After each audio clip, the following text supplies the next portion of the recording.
Good morning, everyone. Another treat for you today.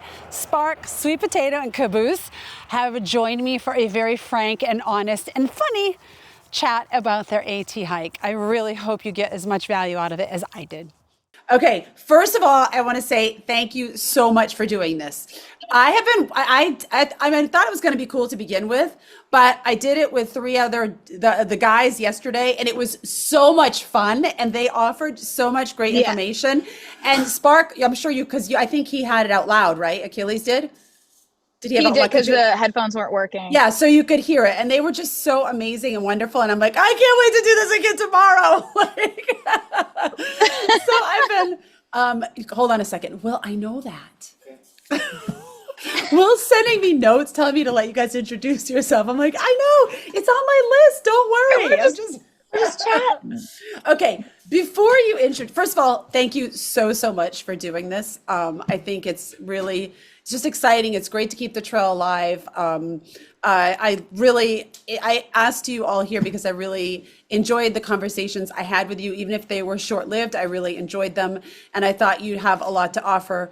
The idea, obviously, is purely selfish so that we can all relive it, but also to help other people that are looking at this. And all of us have kind of a different story, which I really value, in a different process. And maybe we all start at the same point, but maybe we didn't all end at the same point in our process. And I think that lets a greater audience look at this and say, okay, it's not just a certain type of person that does this, or a certain gender or a certain age or a certain lifestyle, like all varieties do it. And I think Achilles said yesterday, which I loved, I don't remember how he exactly said it, but basically he said, you can do this. You can do this. Now, you may not be able to do the whole thing in 1 year, or you may not be able to do it the exact way you wanted to, but people can do this. And I think it's important for people to see that normal, regular people are doing this, not like super athletes or anything else. And we're enjoying the process, and we have takeaways, some negative, some positive, whatever. So thank you so much for coming and chatting and hanging out here.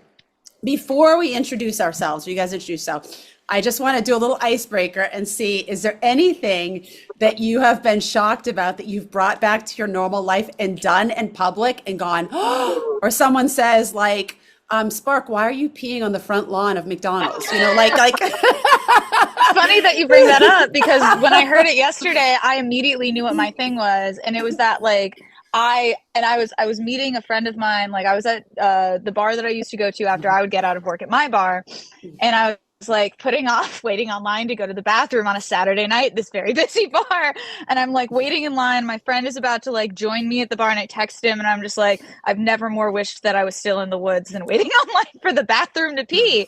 Right. It's just I was just like, I could take my pee funnel and go wherever I want. Right. But right now I have to wait for 6 people, and this one guy's taking forever, and then 3 girls go in at the same time. There's one bathroom in this place. And I was just like, why do I live in the city? Why don't I still live in the woods? They're all doing more in there than just peeing, right? Exactly. When we go into the woods, I mean, I don't know about you guys, but I wasn't fixing hair, putting on makeup, or anything like that out in the woods. Gossiping. Right. I was like, that's cool. That's great. That's what it is. I know the deal. I've worked in nightlife for a long time, but I just desperately wanted to pee. It's so funny. I dropped something on the ground and went to pick it up, and it was at the airport, and I was like, I went down and I was like, oh, I'm not going to eat that. This is the airport. It's not like it's the woods, right? And there's just dirt. There's people's nastiness and pee on their shoes and stuff like that. Do you guys have any Philly cheesesteak off? Right. Do you guys have anything that you've kind of had to stop yourself from doing, or maybe something that you like doing now? Like maybe you like peeing outside. No, I hate having to put on deodorant. That's so you don't have to. You don't have to. True. I have a confession. I wore deodorant through the whole trail. I wouldn't say every single day, but I did put it on. I would not every day, but then also I did not brush my teeth every night before I went to bed, which I do. Oh yeah, no. I do neurotically at home. And then I found a couple times I go to bed and I didn't brush my teeth. And I'm like, oh my gosh, I can't do this. I'm back. I'm going to have 5 billion cavities if I keep doing this. So, well, full disclosure, I forgot to brush my teeth today. So this just reminded me. Right. And last night. It's a good thing we're on Zoom and not in person. So, Tara, do you have anything that you've done that you're like, oh boy? I do have a story. So interestingly, I haven't had anything post-trail, but I did so much backpacking prior to my AT start that my backpacking etiquette had already like leaked into my life. So even in real life before trail, I was showering every few days. I hadn't worn deodorant in 5 years.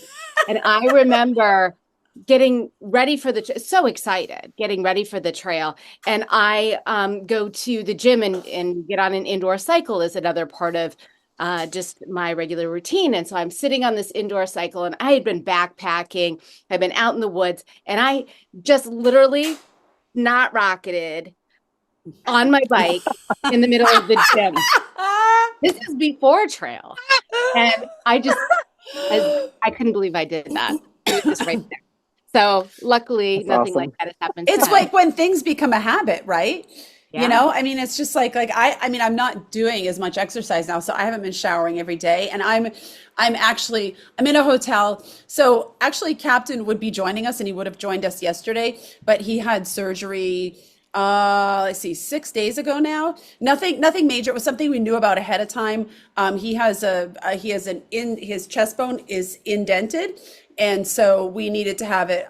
They had two metal bars put in his chest and pulled it out because it changed the shape of his heart. So once they pulled it out, the heart went back to its natural shape immediate, which is so crazy, right? That it would just do that.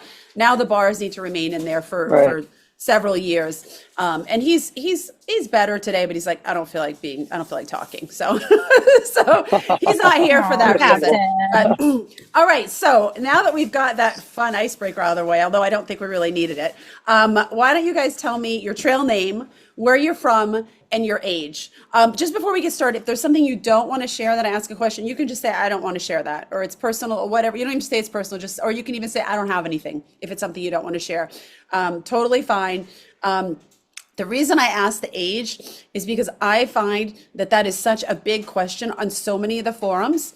And most of the people kind of fall in these two age ranges, which I think you guys all do. And I think I'm at the bottom of one of the ranges. There aren't too many people around. I'm 52. I don't think there are too many people like early 50s with kids doing it, but I still consider myself like in one of the age groups that does it, like the latter part of our life and the beginning part of our life. So if you feel comfortable sharing that, please do. So trail name, where are you from, and your age?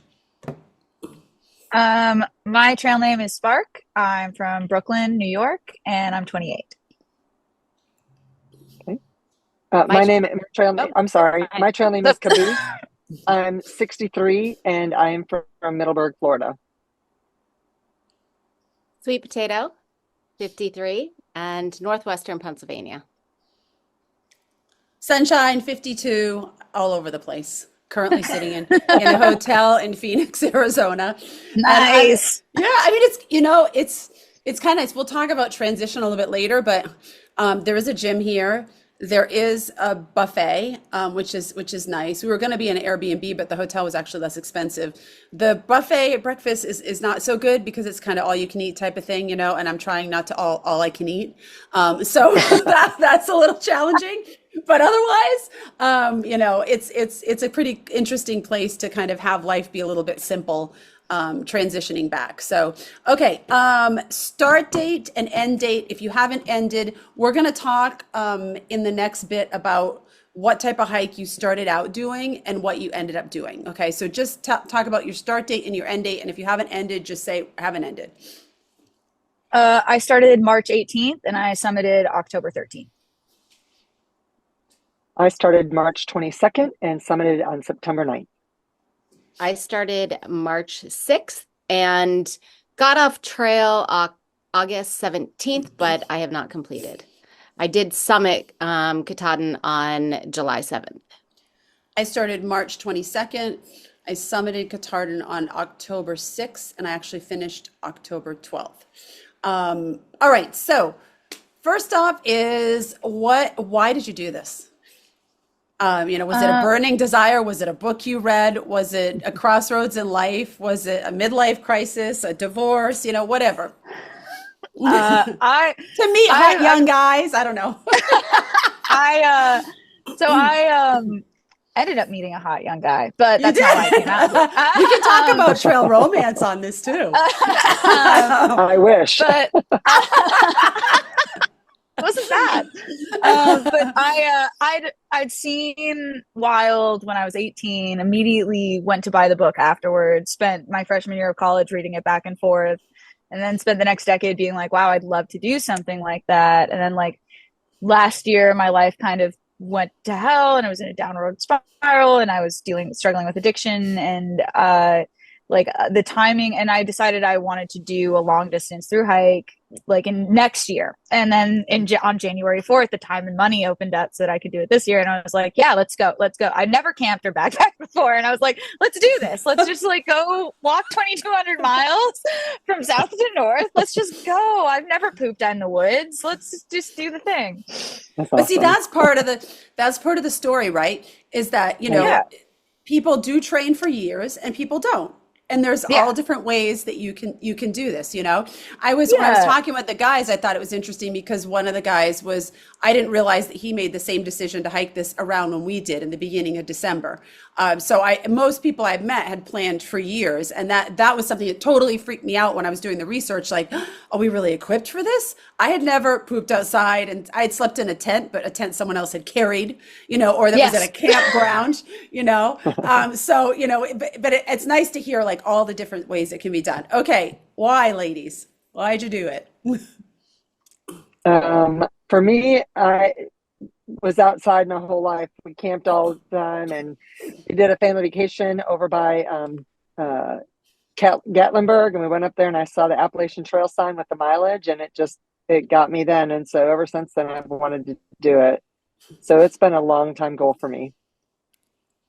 That's awesome. I'm retired and I feel like I've heard people that are like, it's been a goal for a couple years, or it's been a goal for like 40 years. Like there seemed to be this drastic. I mean, I talked to one guy on the trail and he said, I'm done. And I said, okay, well, we'll see you, maybe in a couple of days. He goes, no, I'm done. He goes, 30, I think he said 30 years of dreaming about this. And he goes, I'm not having fun, so I'm done. And I'm like, okay, you know when you're done, right? All right, right, Tara. yeah. Well, in 2015, my brother thru hiked the trail, and he was visiting me in Connecticut, where I lived at the time, came off trail for a day. And then after that, told me bunches of stories. And I thought, wow, in another lifetime, that would be great. But I had two kids and business and all the things. And a year later, my husband died. And I shut down my business, moved 500 miles away, and decided that if in 8 years, when my kids had graduated and moved on, I would hike the trail. As long as it was still a possibility, I would do it. And then the time came, and I wasn't sure if I still wanted to do it because I had hiked, I don't know, thousands of miles, 4,000 miles within the previous 3 years to jumping on trail. And I thought I kind of hiked out, but I've been waiting for this, so I'm going to see how it goes. Awesome. I love that. All very, very different. And my story is that I brought it up to Captain in the beginning of December. We were just always, we were spending had been in Paris for several months. We were going to be there for another 4 months. I worked a lot of hours, way more than a 40-hour week. So did Will.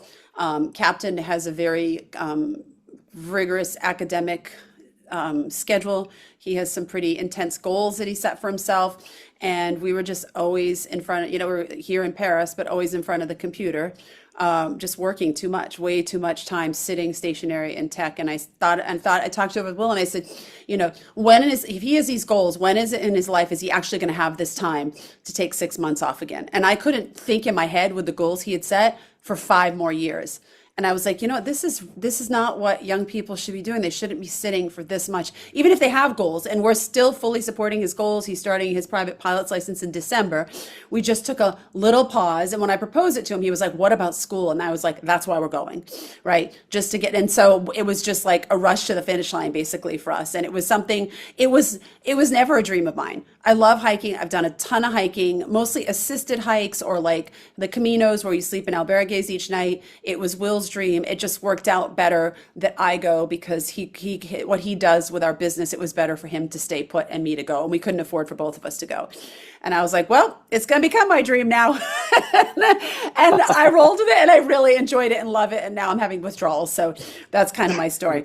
All right. So when you started out on this journey, probably like everyone else, everyone has an idea of what it's going to be like and what they want to do, whether they're going to be a platinum blazer, whether they're going to be a purist in whatever respect. There's so many different ways. Some purists want to carry their bag the whole way. Some purists want to hit the blazes. Some purists only want to go north, whatever the case may be. Some people want to complete the whole trail going northbound. Some people want to flip flop. What was your idea of what you wanted when you started? And did that change? And if it did change, what did it end up being at the end? For me, I started out like I knew I would love to be a purist if that ended up working that way, but it was also a big part of it is for me on going on the trail, like it was just about a lot of different challenges that I never really like just a place to deal with challenges in a way that wasn't like mental challenges or social challenges. And I have rheumatoid arthritis, so I was like, part of this for me is understanding what my needs are and doing this according to those things.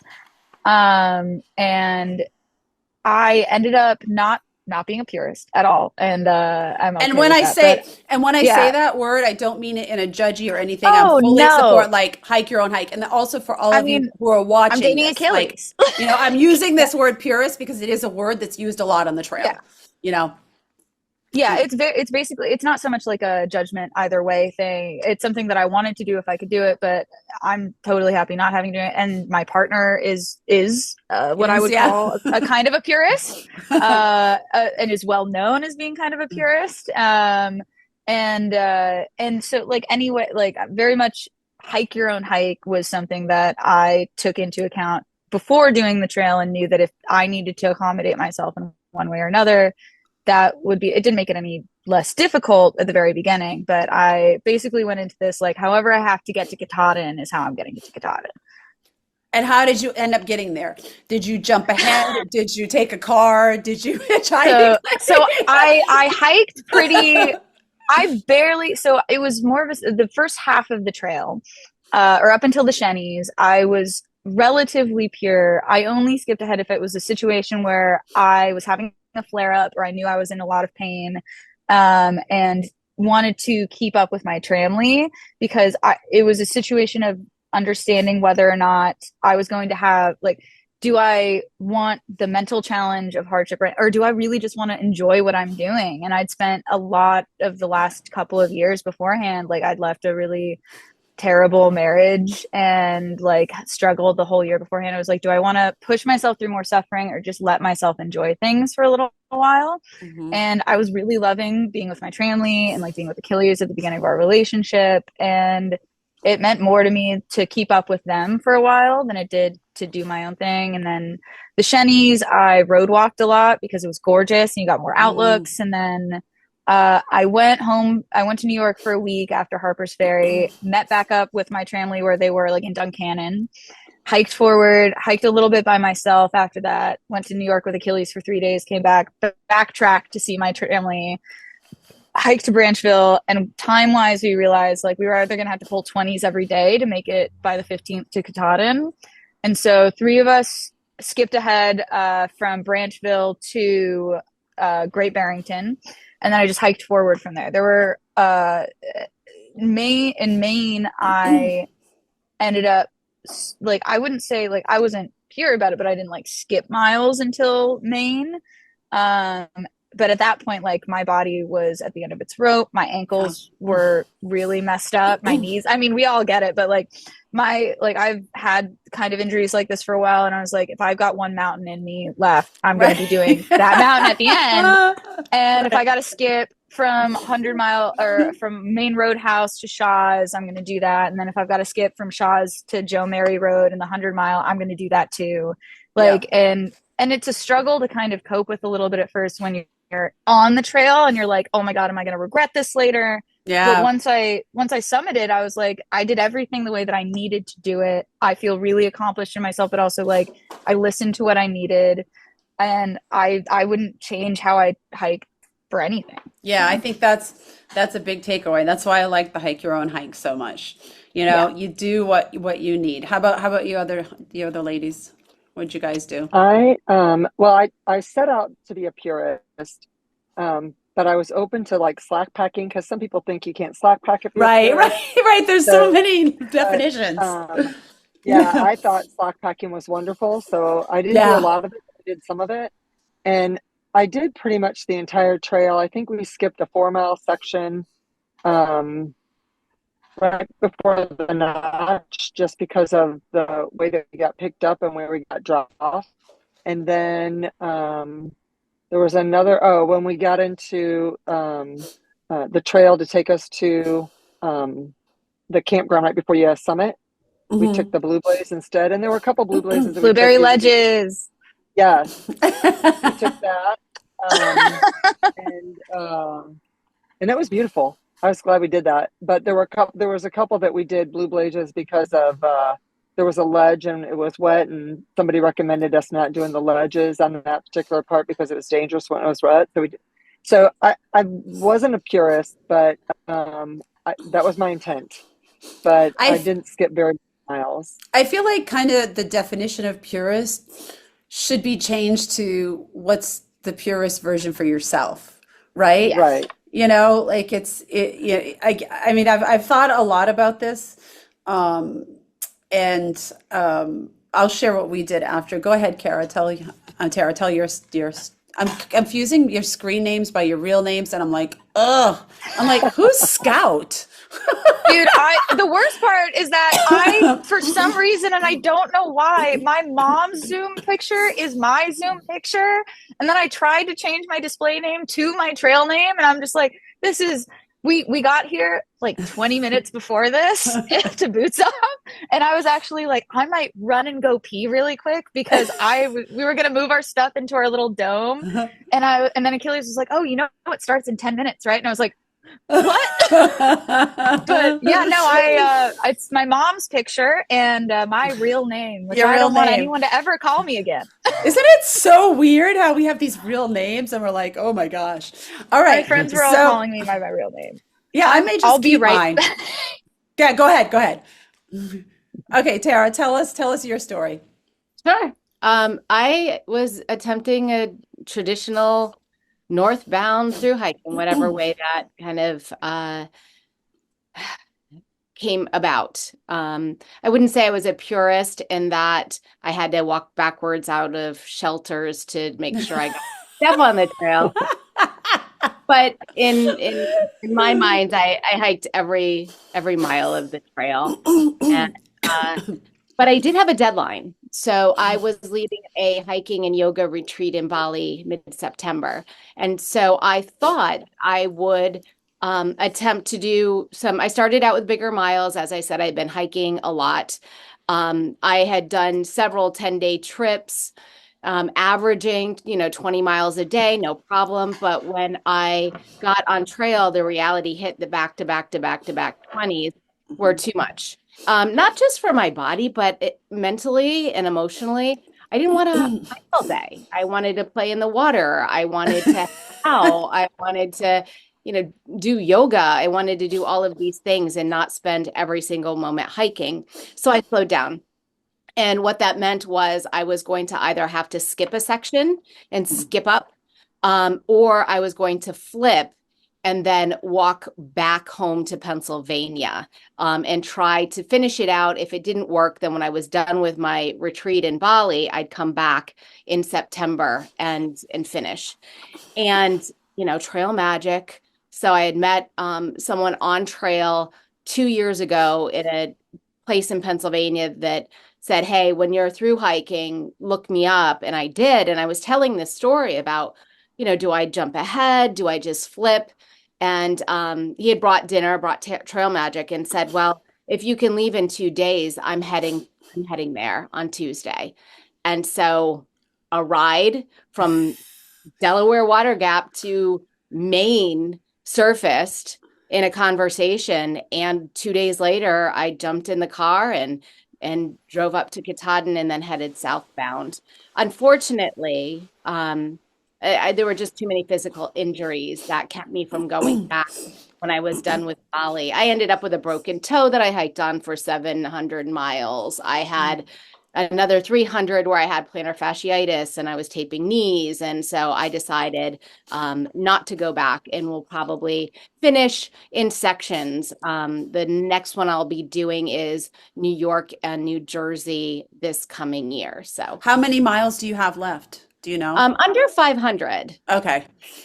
And how do you feel that. about that? Like, are you disappointed, or do you feel like I honored my body and I'm happy with what I did and I had joy in the journey? Like, Both. yeah, yeah. It was very, very hard to not continue. And there is a sense of disappointment, but also the honoring of my body and knowing that it's going to allow me to continue. There's a lot of, I feel, and especially because I do have an online YouTube presence, I want to let those people down, and I didn't want to be seen as someone who quit. And yet the truth is, even when I started out my journey, whether or not I got, I finished or got to Katahdin was not my main goal. My main goal was to spend a long time outside. And I was Right. so. Well, it's interesting because obviously I have, like you guys, I haven't had much time to watch YouTube videos on the trail. And I've only watched a couple since I've been off, but I had one from each one of your channels that I was like, and I don't remember which number it was, but it was a recent one where you were talking about a lot about your pain and that your body was still in a lot of pain. I think it was, you were out for maybe a day hike since you've gotten back from Bali. Oh, yeah. And you were talking about that. And I think that and we'll talk about pain as well, but I don't want to forget to say this too. I found a lot of value in that. Admitting you have pain and this happened, and it's not, you have to modify your journey, but it's not going to ruin your journey and what you got out of it. And I guess let's just jump to the pain right now, because when I was chatting with the guys, I said, did you guys have pain? Did you hike with pain? And every single one of them said yes. So I mean, I'm wondering if you all hiked with pain at one period or another. And then when I was talking with them, I also said, like, it was very common towards the end, especially when we were in the 100-mile wilderness, that everyone you talked to, no matter what their age, was hiking with some pain or something in their body was deteriorating. Like maybe they never had knee problems, but ever since the whites, their knees have been hurting them. Or their shoulders and pack was awesome until the last 100 miles. And if you didn't have any pain, awesome, say it, because that's valuable as well. But did you, and I know we've talked a little bit about the pain already, but was the pain that you experienced physically more than you had anticipated when you started the trail? Every day was pain for me. There were days that were much more pain days than others, but like every day, especially at the very beginning where my body was acclimating to hiking, I started with 42 pounds in my backpack because I packed my fears. And I got my base weight down to a pound lower than Achilles was, which was great for me. That's awesome. But like I got my base weight down to like 18 before the whites. But like every day, and then it kind of, I didn't anticipate how my body would get used to it. I wasn't anticipating how strong I would feel. I thought like I saw my ex-husband for the first time in like a year and a half to sign divorce papers right before we left, and he made some snarky comment about me hiking with my chronic pain, and I was just like, well, if I got to get off, I'm going to get off, but like I'm going to see how far I could go. And like the first 100 miles, I was shocked I made it 100 miles. When I got to Harper's Ferry, I was shocked I made it there. And then at that point, it was just like, however, I got to keep, like, from the beginning, but it was more like, oh, I can do this. And then the whites kicked my ass. I feel like everybody. I feel like they got us everybody. all. Like I was like, Vermont was incredible. I was doing like 20s of my own village. I like Achilles and I stopped hiking together in the Shenandoahs, and like my family had decided to like go back to Connecticut and go up from there, and I just kept going and like made new friends and met a new family. But like my first day, like I got to the first shelter in Vermont, stay there. The next day pulled like 20 22 because we accidentally backtracked like a mile and a half, like 22 miles from like that shelter to Glastonbury to Goddard shelter, and like in racing Hurricane Debbie up that mountain. And then like we did a week of like 20-mile days, and it was crazy and awesome. And I was like, whoa, my body is so like here for this. I've never been so strong. I can't believe I'm hiking like this. This is amazing. And then we hit New Hampshire and I was like, I'm a little more tired, but let's go. And then we hit the Whites and I'm like, I'm never moving again. Like, I don't want to move at all. I always say New Hampshire, I keep telling people, it's like all of a sudden you're walking and you walk into like a sliding glass door that's shut. Yeah. Like that's what New Hampshire felt like. It was like, whoa. And we all knew, like we've all read all the things that say, don't plan on more than 10 miles a day in Maine and New Hampshire, you know. Achilles like was planning 12-mile days. Achilles was planning 12-mile days before we started the Whites, because we did the Whites together. I was just like, okay, sure. You just busted your back for 2 days, 3 days at the notch, but sure, let's plan for 3 days or for 12-mile days. But yeah, and like before the Whites, I was a person who loved downhills. I loved descent. I was so excited every time we were going down a mountain. I was so happy. And then I was just like, oh man, I hate going down. We were coming down the stairs at Boots Off over there, and I was like, I hate this. Now, okay, so question is obviously is when did you have pain hiking, and then do you still have it now is the question. Do you still have pain now? Yeah. Oh yeah. Less than I did while I was actively hiking, but I've still got like my ankles are still creaky, my knees still, especially walking downhill. Like, but even we've been driving all day on this road trip that we've been doing for days, and even like sitting and doing nothing, like every so often my ankle will feel like I've been hiking for 10 miles. I'm like, what's happening? Why are we doing this? How about you, Tara? What's your situation? Yeah, I started as I was acclimated to the hiking world, and I'd been carrying my pack for years. So I didn't start out with any issues. My issues started to kind of surface around Pennsylvania, just feet and swelling, lots and lots of swelling. My feet were swollen, but I'm a hammocker. So every night my feet would go up and I'd be fine. And then the next morning they would be okay, but then they'd swell by the end of the day. And I think humidity had a lot to play around with that as well. And then I broke my toe. And then when I flipped up to Maine, it was knees. Unlike I love New Hampshire. I had been hiking in New Hampshire a ton, so I knew exactly what to expect. And New Hampshire was actually great for me. It's probably one of the only reasons. No, it's a very big reason why I continued, even in pain, because I was seeing my friends in New Hampshire. Like part of me setting out for this thru hike was that I had friends in New Hampshire I was going to see. So how could I not see them on my thru hike? Right. But shoulder pain, carrying that pack started to really weigh on me in Maine. And so I had the shoulder thing, I had the knee thing, I had the foot thing. And when I got home, I did the hiker hobble for quite a while. I had a lot of limited range of motion, especially in the ankles, and so much tenderness in my feet. I couldn't massage it out. I still have a deep bruise in one of my heels. I'm still dealing with plantar fasciitis in that area. The knee pain pretty much went away, but I still have some limited range of motion there in kneeling and squatting and that kind of stuff. So much better. Since I've been working through yoga and stuff like that. Shoulders are still an issue. In fact, I have some rotator cuff stuff and some what is it called? It's like arthritis in the shoulders. And I actually went on a temporary anti-inflammatory because all this pain was radiating down all the way into my forearms. I couldn't hold a cup of coffee, couldn't hold my cell phone, that kind of stuff. It was just all really bothering me. So I'm 7 days maybe into this anti-inflammatory. I'd like to take it maybe for another week and see if that at least calms my system down. And then I'll see if I can go off of it and still maintain some stuff. But chiropractic care, massage care, tons of yoga, and I'm definitely, I feel like I'm mending pretty well. It's I just think right now we're scaring everyone away. We're like, we all hiked in It's part pain. of it. Right? It's It part is. of it. If my Part of the chronically game. ill ass can do it, so can Yeah. yours. All right, Caboose is going to tell us she never had one pain the whole time. Well, that's not true, but I feel like I was pretty lucky. I did have a little bit of pain in my knee, when I was right around Buena Vista area.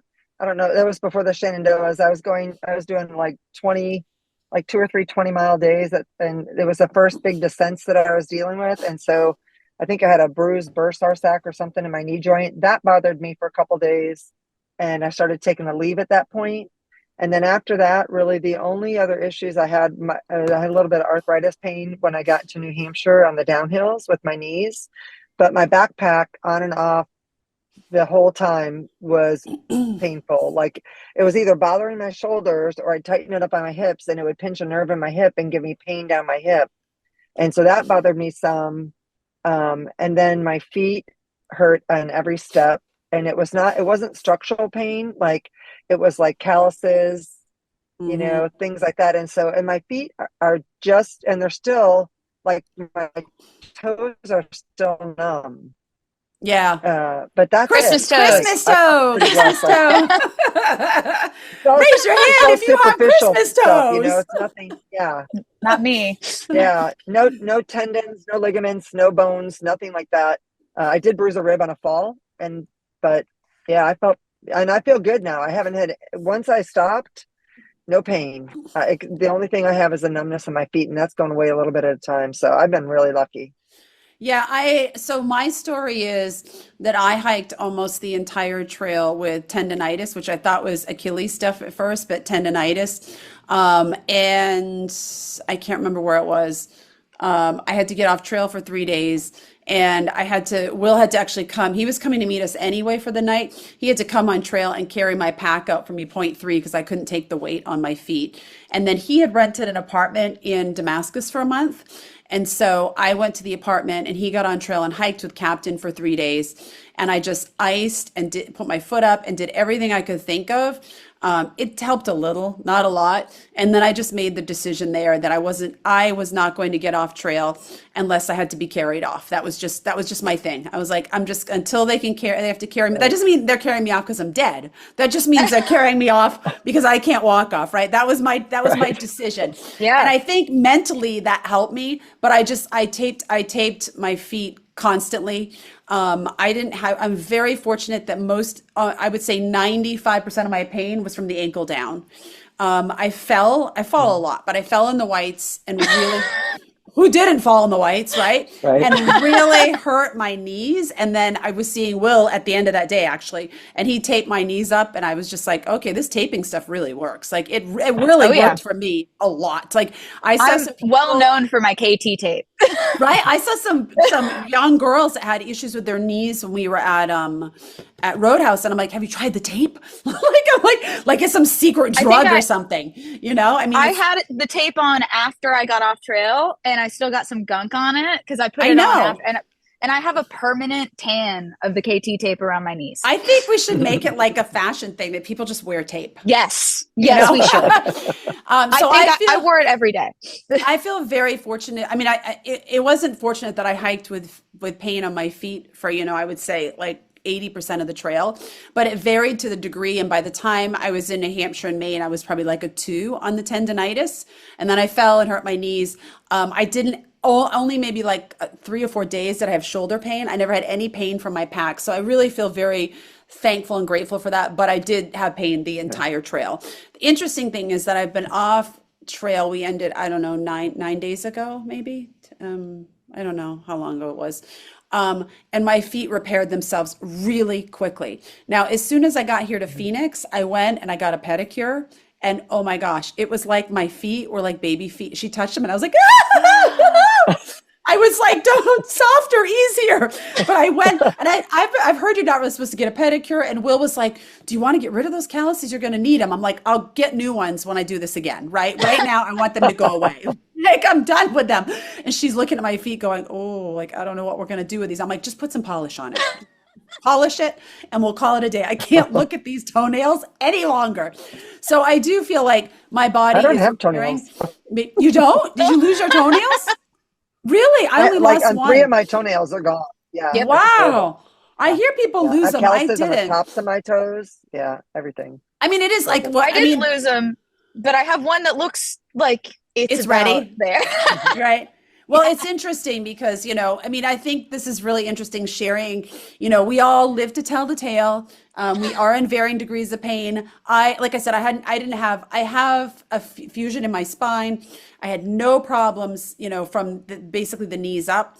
And then I got back and I got on my computer and started working and my neck. And I'm like, we are not meant to sit at these computers, right? That's right. So I got myself a No. stand-up desk, but I'm not using it yet because I'm not where the desk is. Nice. But I'm like, this is crazy that I had carried this pack for 6 months and had felt great up here. And now I come back and sit at the computer and it hurts, Yeah. It's just amazing. It really is amazing that, this is, hey, Achilles, this is, We the love body, a hot the man that body, makes you food.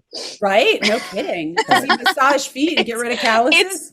He actually does massage my feet when we would be on trail and we would stay together, like we were hiking together. He would massage my feet at the end Well, of that's every night. love because I wouldn't touch anyone's stinky feet on that trail. All right. Best were part you- is this is mountain house. We're all gonna have like PTSD watching you eat that. All right. Were you We have a guys can were of you, it.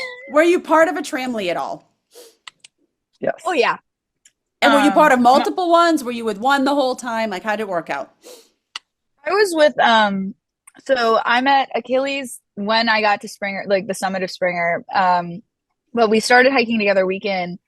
I met Moss, my friend Moss, the summit of Springer, and next day started hiking together. We met up with Achilles and Helen. There's 3 of us were inseparable. We met up with Cheese Plate and his brother Silas. You guys We were a eventually ended- tramley already when I met you, and that Yes, was early on. We were. And Yeah. that was just like right after we'd really become a tramley with Cheese and Silas also. Yeah. And this is right before we met Stash. And then me and Cheese and Achilles and Stash were like, Moss was in and out of it, but like the 4 of us were like a hardcore tramley. And then after trail days, Stash had to go back home because one of his kids graduated college. And we got like Cheese Plate was a little behind us and we got ahead, and then I had to get off trail because I had UTI right before Achilles' birthday when we were already going to get off trail. And then it was really kind of just me and Achilles until the Shenandoahs. And then we decided to hike separately because we just really hike very different ways. And I felt like we both kind of felt like we were compromising what we wanted out of this for each other. And we were like, we still love each other. Let's just do this separately. And It's then a I good started lesson hiking. for a relationship in general, right? I mean, and it was great because I didn't Yeah. come out. I really didn't come out here to have a relationship, and it just happened. and I love him so very, and I'm so happy it's worked out so awesomely. But like we both had very like our own specific things we wanted out of this, our own specific goals, the things that mattered to us, and then I like met in the very beginning of the Shenandoahs. I met back up with Stash and Cheese and our friend Scatter, and then we were together through New Jersey. Scatter and Stash and I skipped up to Massachusetts together. In Cheshire, or right before Cheshire, Scatter decided to go meet Stash in Connecticut so that she could like clean up some of the miles that we didn't do. I kept hiking forward, and then I had a new tramley for the amount of the 100 miles that the long trail is with the AT, and like 2 of them were long trail hikers, and then it was kind of just me and Ketchup and my friend 501 for up until the Notch, and then it was Achilles and I. And then after Mahusik Notch, I met back up with Scatter, and then I was with Walmart and my friend Cake Stand and Starlight and Caboose and Ketchup and 50. Like we had this whole tramley we called USS Boat, and we got like to the finish. Like we all of us, but a couple of us like finished together at Katahdin. Like everybody that I met that was still on trail that had made an impact on me and was a good friend of mine was there on my summit. So So I was see, they that's what they say. It comes back around because we saw a Oh, lot yeah. of people in Maine that we hadn't seen for states and months along the way. So it does circle back around. Okay, how about Tara and Caboose? Did you guys have a tramley? I Go did ahead, not. Tara. I really hiked solo most of my northbound journey through Pennsylvania. I would run into people occasionally. And then on my southbound journey, I hiked with one other person that I had met, Lightning, I had met her in Virginia. And of course, just the way the beautiful ride to Katahdin worked out, it just so happened that she was also flipping at the time. So we did those miles from Maine all the way down through New Hampshire together. But other than that, yeah, most of my trip was solo. And was that a conscious decision, or were you, that's the way it worked out? That's the way it worked out. Actually, it was not what I was looking for. I really assumed that was an assumption that I made, that I would end up just falling into place with people. And I found at the beginning, because I think part of it was I started so early in March. Mm-hmm. Also, I was acclimated to the miles. So I started out doing 16. Right. Most of the people that started were either doing 20 plus because they had a deadline. That's why they were starting early in March and they were on their way, or they were starting early in March and they were just starting with those 6 and 8. So it just didn't work out. I did actually, now that I'm thinking about it, in Georgia, there were 3 other people that kind of were in the same like group. For a few days. But yeah, I was really hoping to. I was really hoping to, and it just didn't work. It was weird. Our situation is a little similar in the sense, well, obviously I was hiking with Captain. So I wasn't specifically seeking out a tramley, but we were like, I guess we were like tramley hoppers, because we would like come into someone else's tramley and then we'd take 2 days off and they'd go ahead, and then we'd come hang out with another tramley for a couple days, and then we had to take the month of May off for Captain to go do exams. And I didn't have any idea what our situation would look like before we started. I figured we would just hike the 2 of us because we were together, and that was what we set out to do. I found great value in kind of like being adjunct tramley members, like coming in and getting to see people we hadn't seen in a while or meet new people. And because of our situation, we weren't really keeping pace, like you said, with the same people consistently, because we would get off in the beginning 2 days a week, and then we took a month off, and then we were only doing a 0 when we came back from Los Angeles for his exams. We were only doing a 0 like every 2 weeks. So then we were getting way ahead of people, and then school started again like the second week in September, and we were taking a day or 2 off a week. So we were kind of like bouncing around too. I don't know. Can't say whether I would do it any different or not. It worked out for us. I was hiking with him, and so that he was my priority in the journey and spending time with him. But I loved that we got to meet other people and kind of be like everyone. I felt like all these tramleys like took us in. They're like we were like adjunct tramleys members for like a couple days, and then they would go ahead or we would go ahead, and that would be like, okay, that was our tramley for this week. Now next week our tramley, and You were part of our extended tramley. exactly, like Every I'm like time we part saw of- you, it was the best part. And then two of the guys that were on yesterday, we were in their tramley like the end of it, like the last week, 2 weeks or something. And we had hiked with them like a day or 2 here and there before. So we're like, I don't know, like we're like tramley, I don't know what you would call us, tramley hoppers, I guess. Now, Caboose, you had a very consistent tramley, correct? I did. Well, I stopped with just brother. That's when we met you guys. Yeah. And it was, So so his trail name was Tin. He had 2 knee braces on, and the scout, a couple of the people that you mentioned, we would see it, like shelters and stuff like that. So it's kind of cool that you called those names out. But so Oh, yeah. he and I stayed with each other until Gatlinburg, and so he got off at 208 miles. But that was his plan, and then I wasn't sure what was going to happen. But at mile 78, season 1 started, or 75, season 1 started hiking with us, because she was in a situation where she was started with 2 other guys. They got off because of injury. She was at a campsite. She didn't feel comfortable. So she asked if she could pack up and head out with us. And so she and I hiked the rest of the trail all together.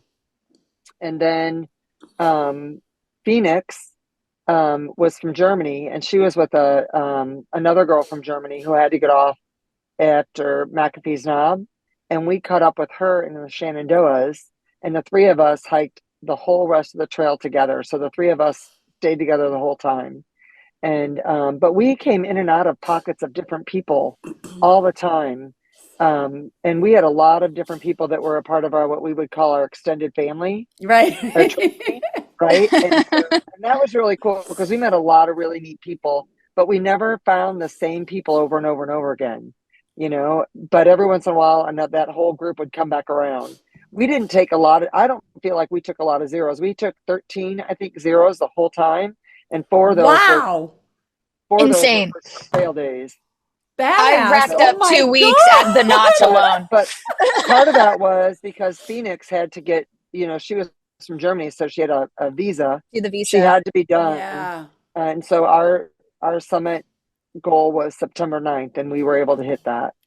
Did So, Phoenix but- only have a 3-month visa? Yeah. She did it in Yeah. 3 months? No, I'm sorry, not 3 months. She had a 6 6 month. months. Oh, okay. I was So going to say. what was really cool was when we were on Springer Mountain, I took a selfie of my brother and I, and Phoenix and Fire were in the background. No so- way. Yeah. But we had all met that first week, and you know, our paths kept on crossing. All of us, you know, that we all ended up together. But yeah. So I have to Aw. tell a caboose story because it's like one of my favorite stories.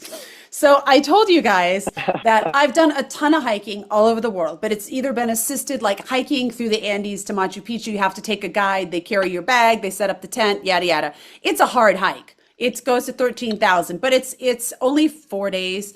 And someone's carrying your stuff. Okay. So there's that with it. You know, I've slept in campgrounds with my kids when they were younger that has a bathroom, you go to all that kind of stuff.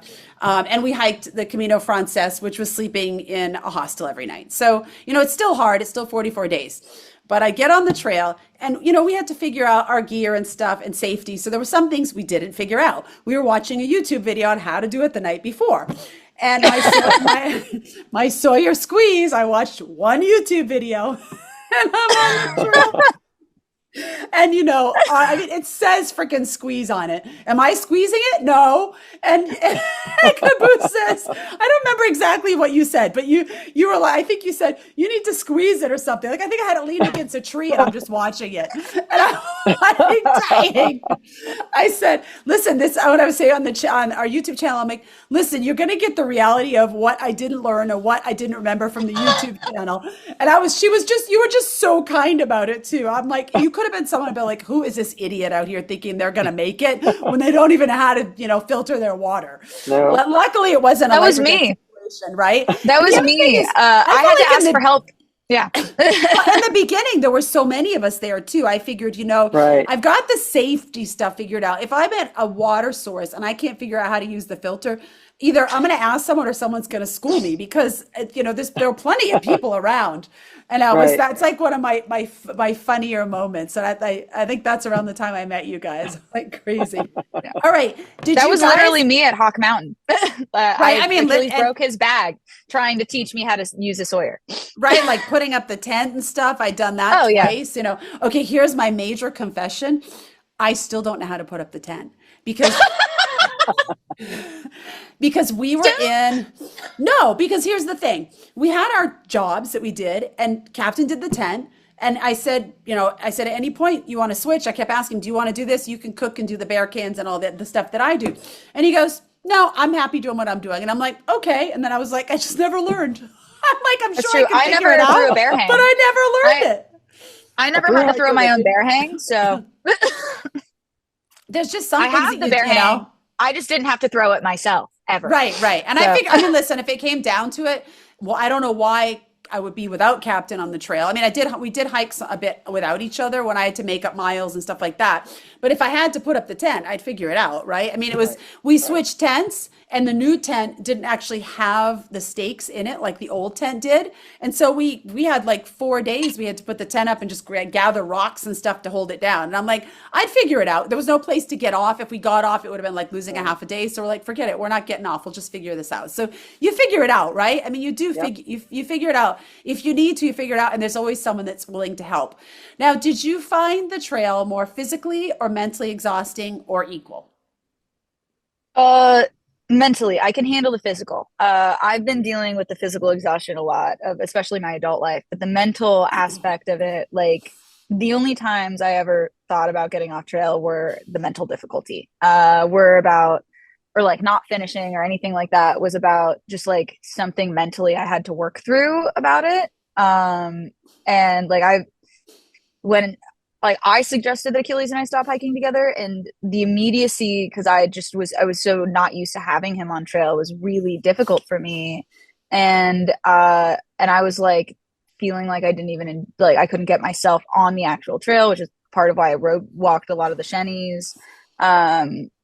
But like eventually all it took was me being home for like 36 hours. I was like, I need to get back out on that trail right now. Take me out of New York City. Get me out of here.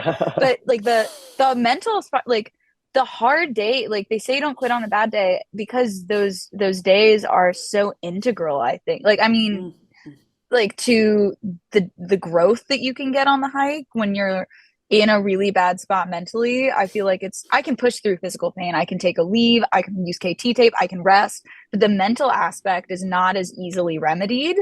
It takes a lot of patience with yourself and being kind to yourself when you're the only person there to tell yourself, like you're in the middle of the woods hiking by yourself. And you have to be nice to yourself. You have to teach yourself to be understanding. And that's not something I've ever had an easy time with until like I came out here, and I learned to be a lot more patient and kind with myself about those things. I think that's really an interesting takeaway, because you're by yourself.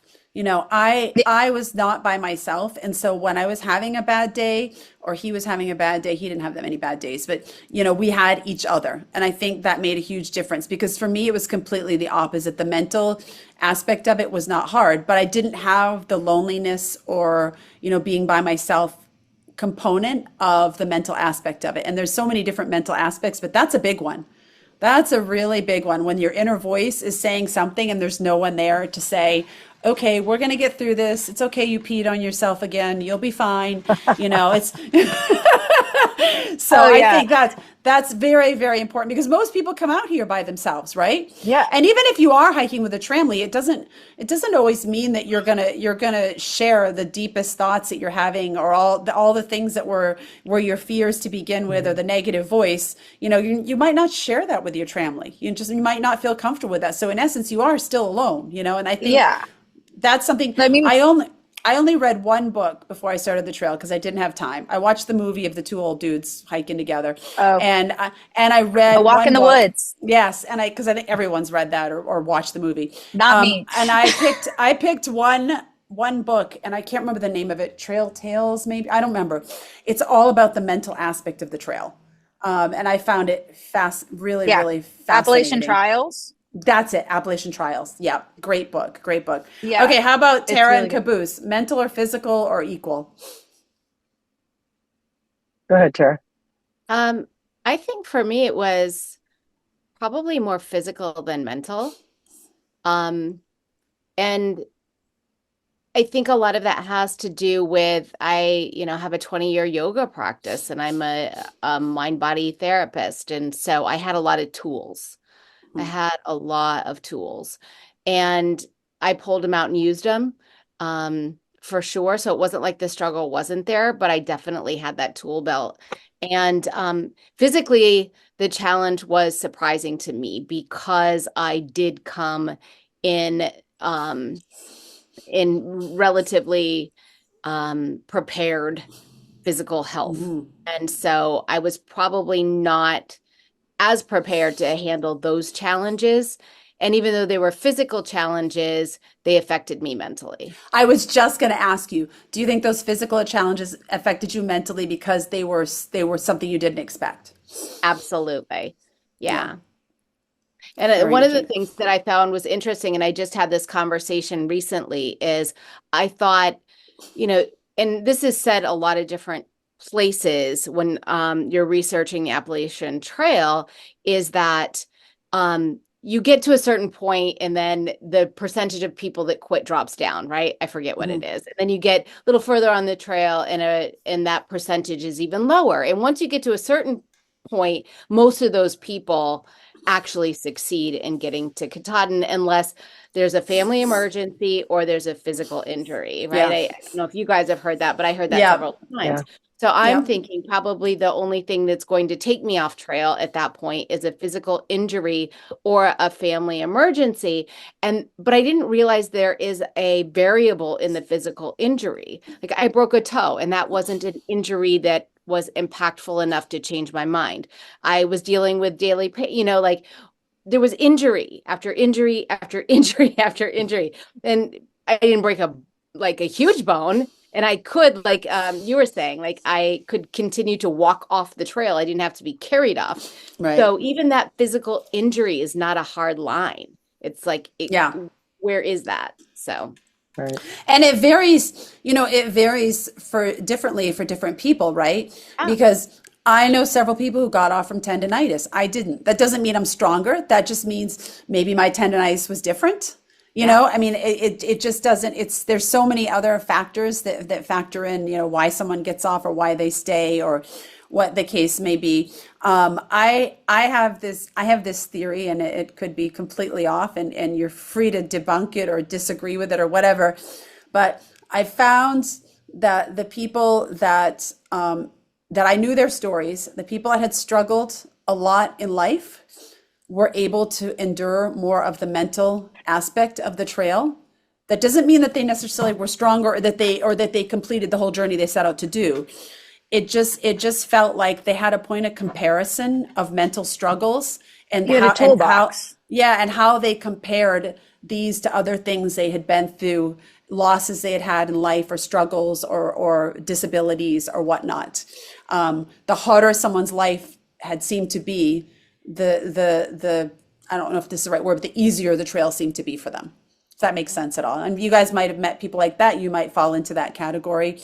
I know for myself, Captain and I always joked that the sleeping outside and going without showers and rationing and water carries, like that's all stuff we've had to do in our life, living on a boat and living in an RV. Obviously, this is far more extreme, but those things weren't so hard for me. And we met people that was really difficult for them because they had always lived in a house in a bed and had never, even though I'd never filtered water, I had to ration it. We had to carry it. We had to go without showers and all that kind of stuff. So Caboose. No, I love to joke about how depression really prepared me for not being able to shower for a long period of time. Like the chronic depression really helped. Like everybody else was like, I feel so gross. And I was like, this is the least gross I've felt about I have a reason. Like I've been in the woods.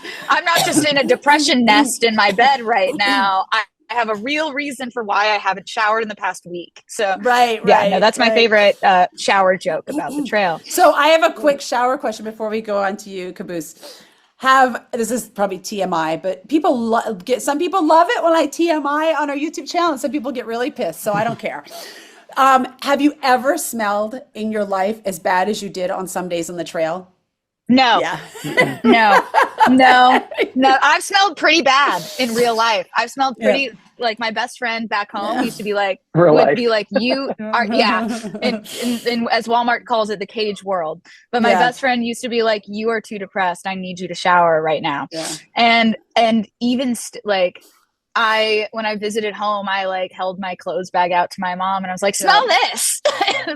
I've never smelled worse. I know people always were saying to me, oh, is it your armpits and your girl parts? I said, you know what? Those things smell the best.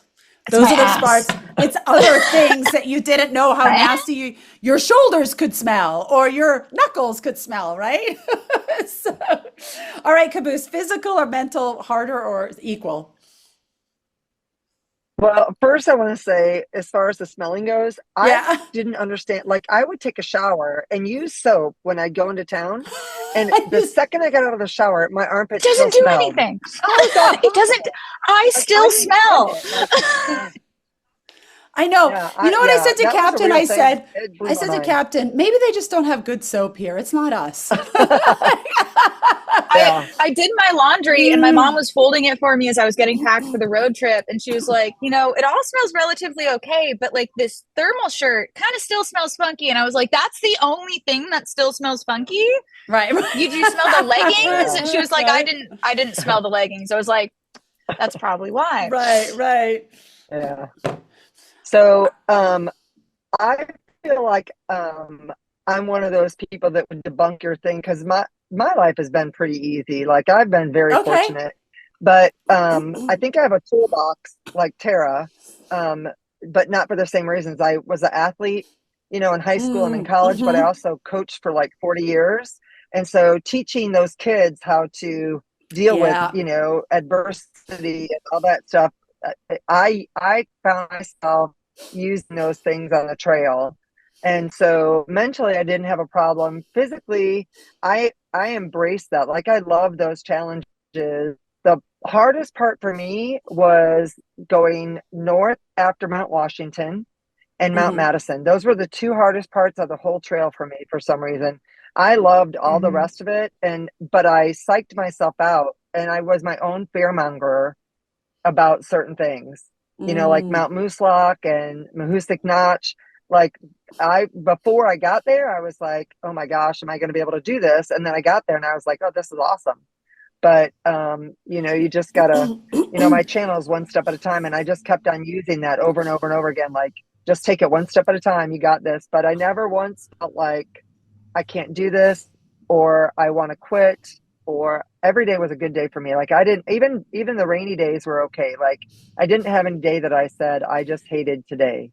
So I was just really lucky. So two things that you said that really, so the toolbox I think is really interesting, because Ivan yesterday mentioned he's a 30-year military. He's retired now, but he said a lot of the things that he learned in the military he was able to use on the trail, and even and transitioning back into his whatever we call it, this regular life, and transitioning back the cage world, and the transition back to being with his wife. He said, it wasn't hard, and because he had learned all this stuff through the military from being deployed, and when he come back, she's doing things a certain way now, and that's okay, and ease back into it and all that stuff. So I love the toolbox, because he had a different toolbox, that you have a different toolbox, that Tara has a different toolbox, right?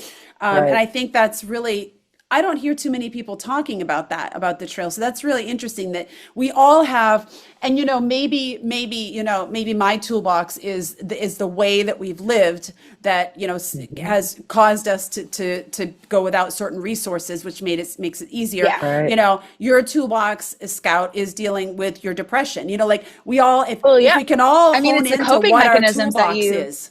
it's the coping mechanisms that and I think, like, especially the 3 months before I came out on trail and like kicked the habits that were like wrecking me and ruining my life, like it was a lot of the knowing that I had, like, in those months, like the beginning of recovery, just knowing that like I had to be kinder to myself than I wanted to be, and learning that was what really like helped me do that on trail. Like, my first, like, famously in my friend group, especially in my first tramily, like my first day in the Smokies was terrible. We have a picture that it's like art American Gothic, and it's Achilles and I standing in front of the sign, and it looks like American Gothic because I just wouldn't smile. Like, I was having, it was the first, like, it's a hilarious picture, but it was a horrible day for me. I didn't want to go as far as we were going to go, like, physically. I was finally confronting some things mentally, just like emotionally, that I just hadn't touched upon yet. And I kept, like, I could have kept up with my train, but like held back a little bit so that I could just sob my way up to the shelter and like cried like my whole way up. And I just like hated everything. There's a video Achilles has where and he's like, look, it's our little troop, it's our little warrior, and I'm literally coming around a ridge line, and I look over it and I'm like, that's not far enough. And like, it was such an awful day for me, but it was such an important day in my thru hike, because of, like, I was like, I made it through the day, and if I can make it through that day, I can make it through the other. Like, and my I was supposed to summit the same day Achilles did, but we turned back because it was just horrible weather. And it was dangerous, and I was stupid enough to be willing to send it, but listen to my friends who were smarter than me. And that whole way up, I felt horrible, and like I was so depressed that Achilles and I weren't summiting together, because more than anything, not so much about our relationship, but about our friendship. Like, he was my oldest friend on trail, and he was doing it alone, and I was like, I'm so despondent. I wasted all this growth, all this time on trail. And I get like halfway up the hike, and I'm like, this is a choice I'm making, and I know that this is a choice that I'm making, and I can make the choice to embrace the fact that I'm with my two best friends that aren't Achilles from this hike right now, and enjoy what I've been given and the gift that is that, or I can feel sad about myself and question myself right now. Yeah. But I'm exactly where I'm meant to be. And this is going to be a great, and like, that was like another huge day for me. Like, I wouldn't have turned back if I, like, And that day.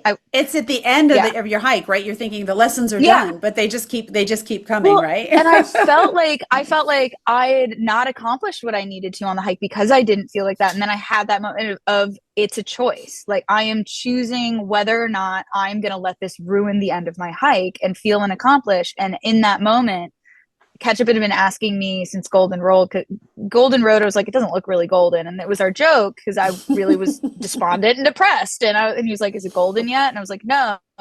And in that moment, I turned back around to him and I was like, it's finally golden. Like, it's golden now. Yeah. So, okay. So did you guys, I'm going to switch to something a little more, I don't know. Did you ever feel unsafe on the trail? Now that can be by an animal, the terrain, or other people. And if it's something you don't want to talk about, that's okay as well. The guys were interesting because they actually said, and I thought that there would be different response from them compared to you guys. And they said, there were a couple creepy people, but they just kind of proceeded past them and just, it never manifested to anything.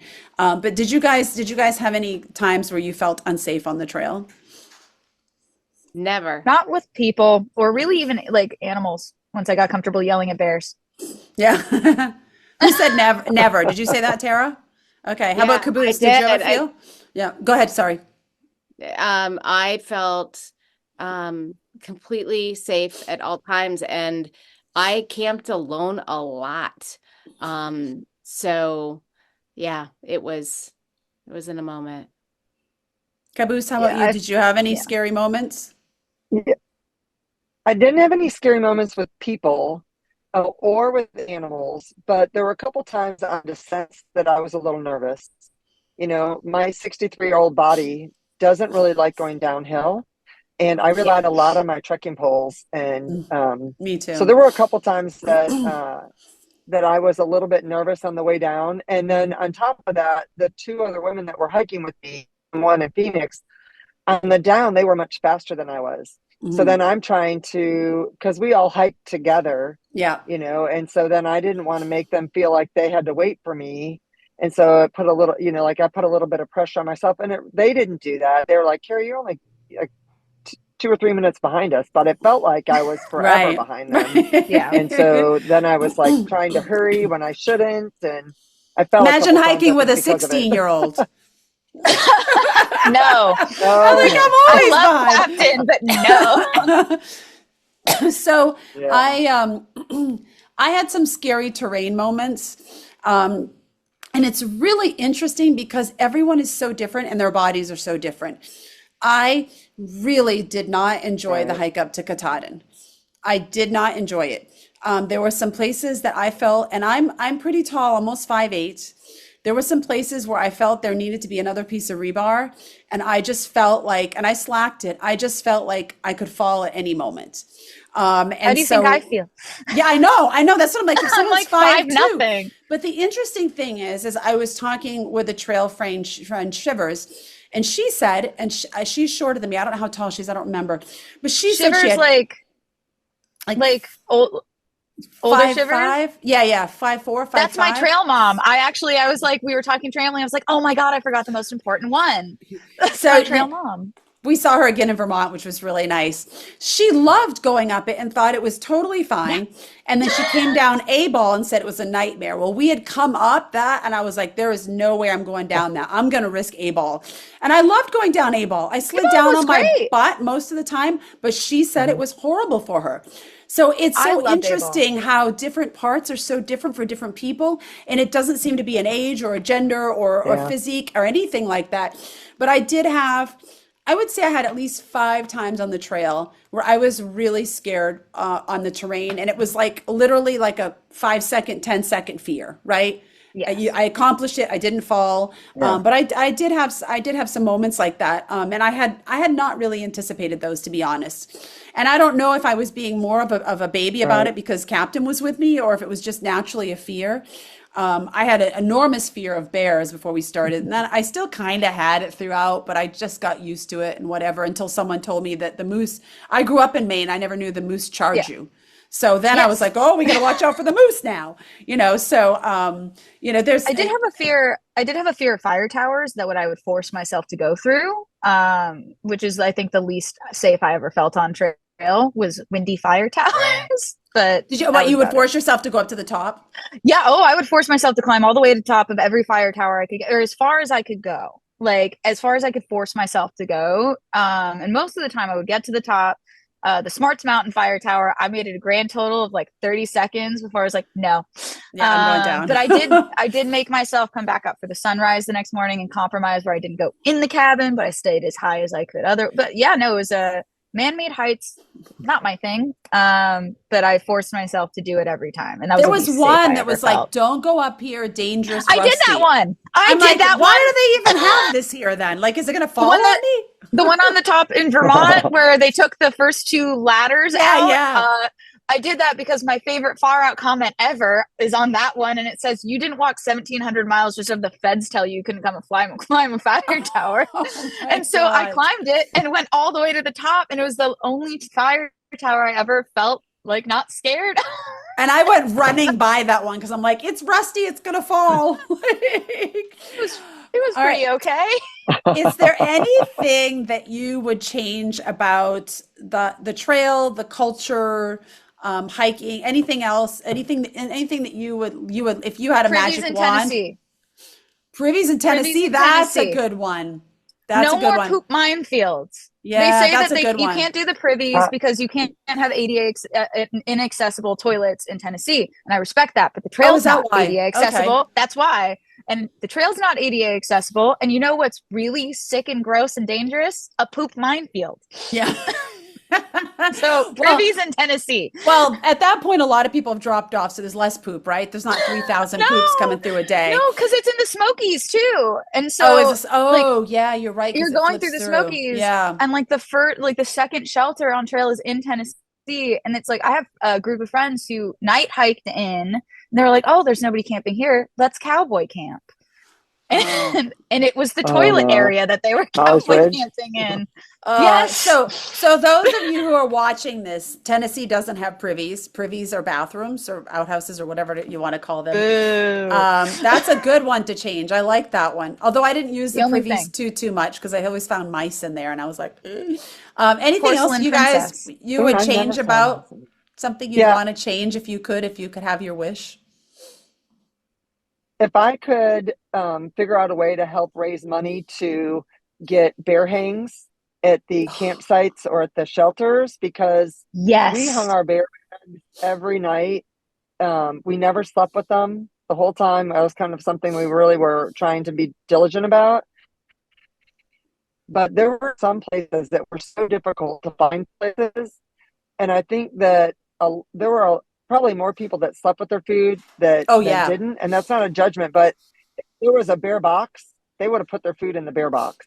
Yeah. You know, Yeah. if there was a bear hang, they would have put it there, but they're not going to go try to find a tree that's not available and hang it up. I think that should happen My bear too. hang's horrible. Yeah. We carried bear cans, and I never saw anyone hang a bear bag after, I think Captain was saying, like after, I don't know, beginning of Virginia. Most people sleep with them, and that's their prerogative and their choice. But I really feel like I didn't hang a bag, so I don't know what it's like. I didn't have a bag to hang because I knew I didn't want to deal with it at the end of the night. And Captain, I actually thought we would switch out partway through once we got our feet underneath us. And every night we were like, no, we're not going to get one of those bags. We're too tired to hang it. So I agree with you. I wonder what the cost associated with that is, or at least maybe every other shelter or something. That would really, and that would also be that would be a safety thing as well, because then people would not sleep with their food. you know? Right. As somebody And who occasionally did sleep with their food, if there was a bear box or a bear hang thing there, I would do it. Yeah. Every time. But like Right. most of the times that I wouldn't, where there Right. weren't good branches, you couldn't do a Yeah. real actual PCT. Like there were so many times. There was a period of time where Achilles and I didn't realize that we didn't have a bear hang because Moss had our bear hang and had broken mine. And we got a new one, but like during that time, we had to figure out ways to set, or like we had the bear hang and there was no good place to do it. Mhm. And at that point, it's like, okay, what? The closest tree is like 10 feet tall. Yeah. Or so if there was more situations with bear boxes or bear hangs, every single time. I think they may have to start doing that if the bears start realizing the food's there and they're becoming more active around people. Because I heard several stories about Right. the bears. I heard one story about someone in the Smokies where he was putting his tent up, he was inside organizing, and his bear bag was just outside the tent. And he was going to do something with it, but some bear came along and took it or something. You know, I don't know how Wow. true all this stuff is. Ketchup has an entire Right. song about it, an entire song called "The Ballad of Omar the Bear." That is my favorite trail song about this year at like Standing Indian. I think Omar the Bear, who's a Oh famous trail yeah, I bear. was at Oh, Standing yeah. Indian when someone got so their stuff taken. So this guy, like this guy Riley's bag got taken, and somebody's bag who got taken had a bunch of psychedelic mushrooms in it, and the song is about the bear tripping on mushrooms. So if we Oh my had gosh. more bear boxes, that bear would never have had to Yeah. experience tripping on Well, mushrooms. that's Standing Indian is what it's called, right? Yeah. That one is crazy. Yeah. We were there Yeah. with three guys who were really nervous about the bears to begin with, and they were through hiking, and they hung their bags, and they had 6 bags total, and the bear got 4 of them. Now, I don't know anything Yeah. about hanging bags. Someone speculated maybe they didn't hang it right, but the point is, it was hung, and the Right. bear still got it, right? So you Right. just, yeah, I love My that. friend How Cake about- Stand, the only time a bear ever got her bear bag was doing a perfect PCT bear hang, too. So like, Yeah, so it's like, I mean, people are first to judge and say, well, they didn't hang it Yeah. right. But I mean, the bears are Right. bears. They're going to get it if they want it. Tara, anything Right. you change? You know what? I'm jumping on this bandwagon. I will triple, quadruple that vote because I think it would be a great addition. All right. Yeah. You heard it here first. Let's make it happen. Let's make it happen. I know. I mean, and even from someone who carried a bear can, like I'd love to like have a bear box every place.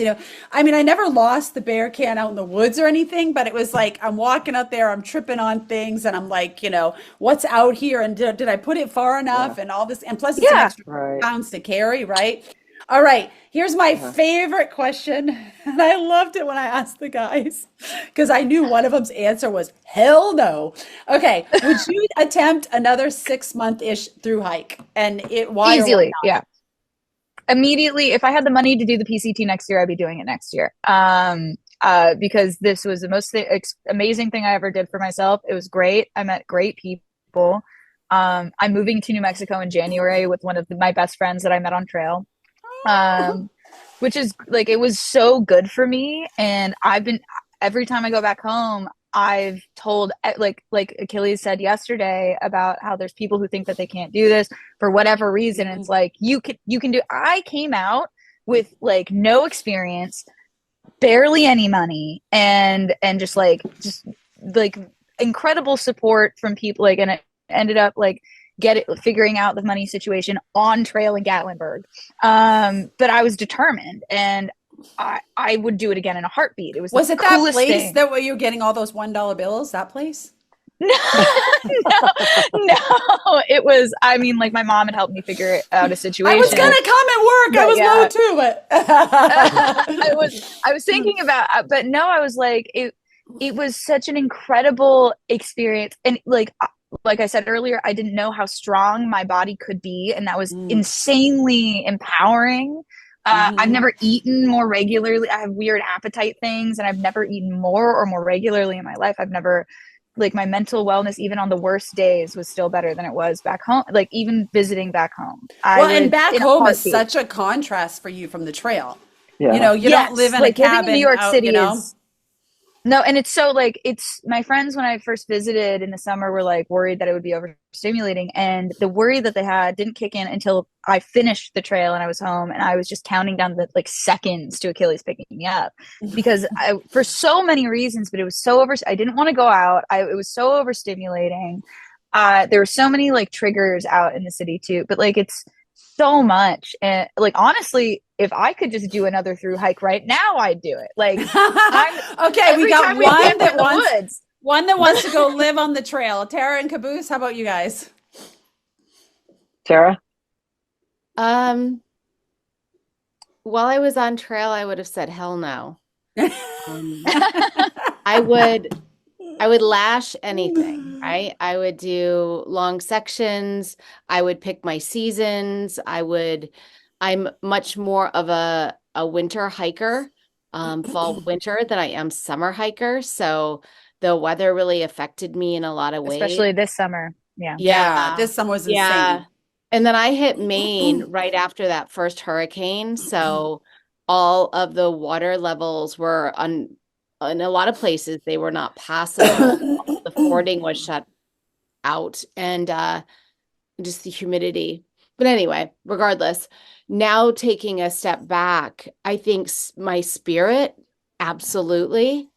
If I had the financial means, my spirit would want to go. I don't think it's good for my body. I don't think my body would do another 6-month hike just because of my experience. So I do plan on doing more long sections of the different long distance trails in the years to come, but probably not another through hike in that way. So you brought up the water levels. I just got to touch on this for a second because I think it was on your Instagram or something. Someone took a video of you going across a water crossing. How tall are you? I'm 5'5". I'm 5'5". It was like up to the bottom of your shorts. And if I remember correctly, you were holding a bar and I think you were swinging, right? It was horrible. And I was like, holy shit, I hope we don't have to do that. Like, I was like, what the heck? So, and the force of the water was making my legs red. The water was warm, but the force was making my legs red. What happened was my phone stopped working on my ascent to Katahdin. So when I got to the 100-mile wilderness, not only did I not have service, but I didn't have a phone, and neither did anyone else on trail, right? It's a 100-mile wilderness. Well, we entered the day that the hurricane came. So when the warnings went out that the water levels were too high to pass, you guys didn't know. We didn't know. And we knew we were going to ford. We hadn't had a lot of experience fording. There were just the two of us, and we thought it was what it was normally.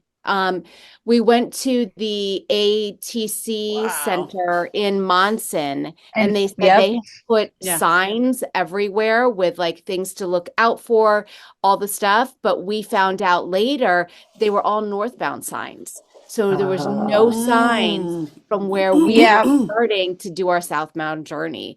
So we did a few that were 6 times the normal height of the water, and they were whatever they call it, like, you know, they were unpassable. It's a cool video. I'm glad you lived to tell the tale, but it scared the hell out of me because I said to Captain, well, I'm not going across that. I was so worried. Now, were you scared when you were doing it? Absolutely. I was terrified. I thought, you know, and people, so this is something that people should know. And I did know it. I knew how to cross water. I knew that you face the waterway in the direction that the water is. I knew you sidestep it. I knew you unbuckle your pack, but I'm in the 100-mile wilderness. Yeah. I had just resupplied. My pack was like 35 pounds. Had it been weighing on my back, it would have pulled me under immediately. So I had it strapped, even knowing that I needed to release it immediately if anything should happen. The other thing that we found out was that the lines that were not run by the ATC.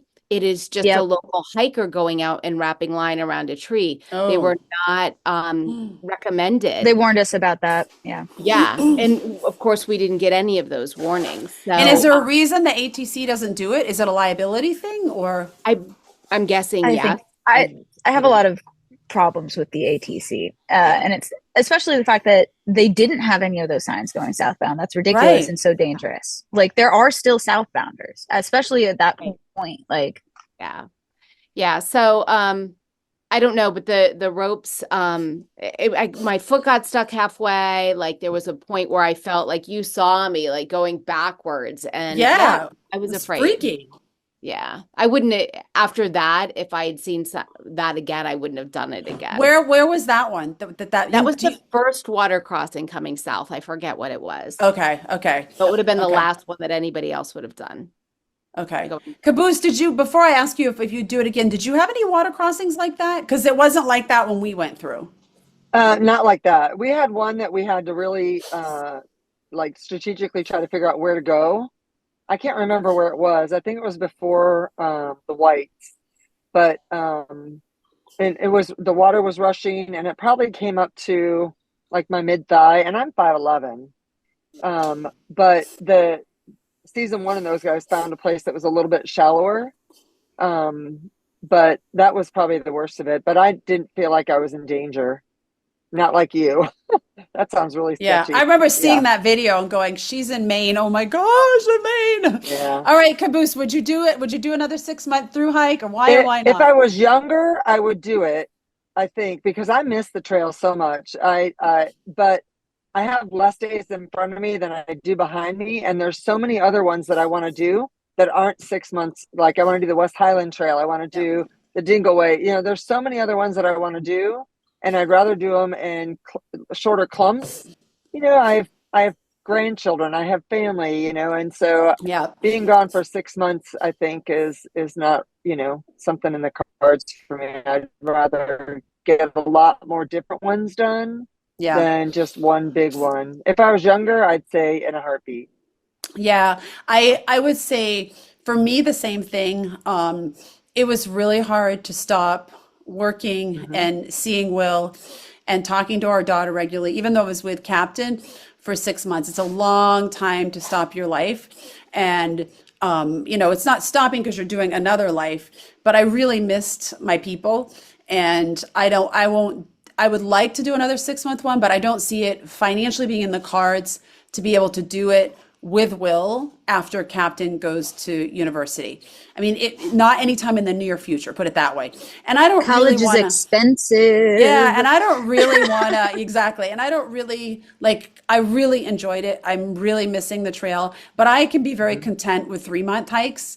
And 3-month hikes where I can still work part-time while I'm doing it is what I really need to do.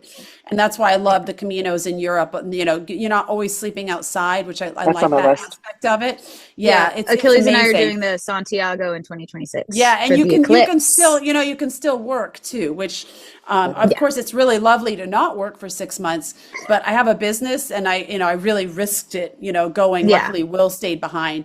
But I think 6 months is a very long commitment. And I think it's a long commitment for anyone, you know, to just kind of change everything. Speaking of your grandchildren and whatnot, I saw your video where you had like your homecoming like celebration. Yeah. And I Yeah. loved it because you had German cookies there, and then you had Yes, for you had Phoenix. little post-its on the I guess sliding glass door. It's like basically like yeah. a quiz, like what's a privy and Yeah. stuff. I love that. That's such a cool idea, you know, really. It was really interesting I to set up see my it. tents outside so when they came in, they could see like what a back tent looked like, And you put all and your all that. gear and stuff on the table too, didn't you? Yeah. So So it's smart. Food it's really supply, all gear on the table. I think that's really cool because the people that, oh, did you guys freeze? The people that are left behind, you know, I mean, Will and I have had a lot of conversations about this. You know, it's not just us missing them, it's them missing us and being part of it. So you really found a way to integrate your family into it.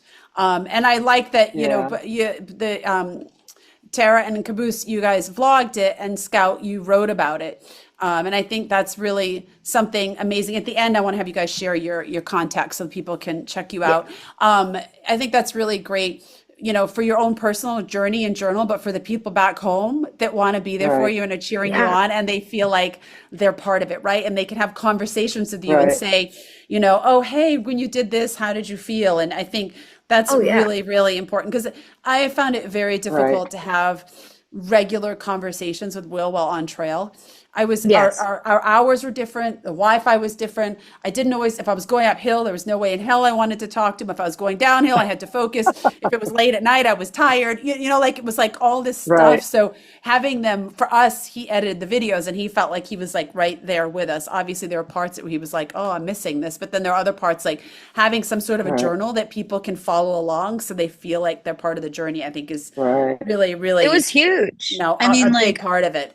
Yeah. between Yeah. like my family, just like I have my great aunt and my uncle both have always wanted to do it, and my great aunt can't, and so that was great for them. But then I'm also like I'm in a very weird and unique position as like Achilles and I are poly, and I have a partner back home in New York that I had before the trail, so I have both the experience of having him on trail, but also like not always being able to get in contact with my other partner and like tell them about what's going on, and being able to like update something frequently so that one, she knows I'm not dead.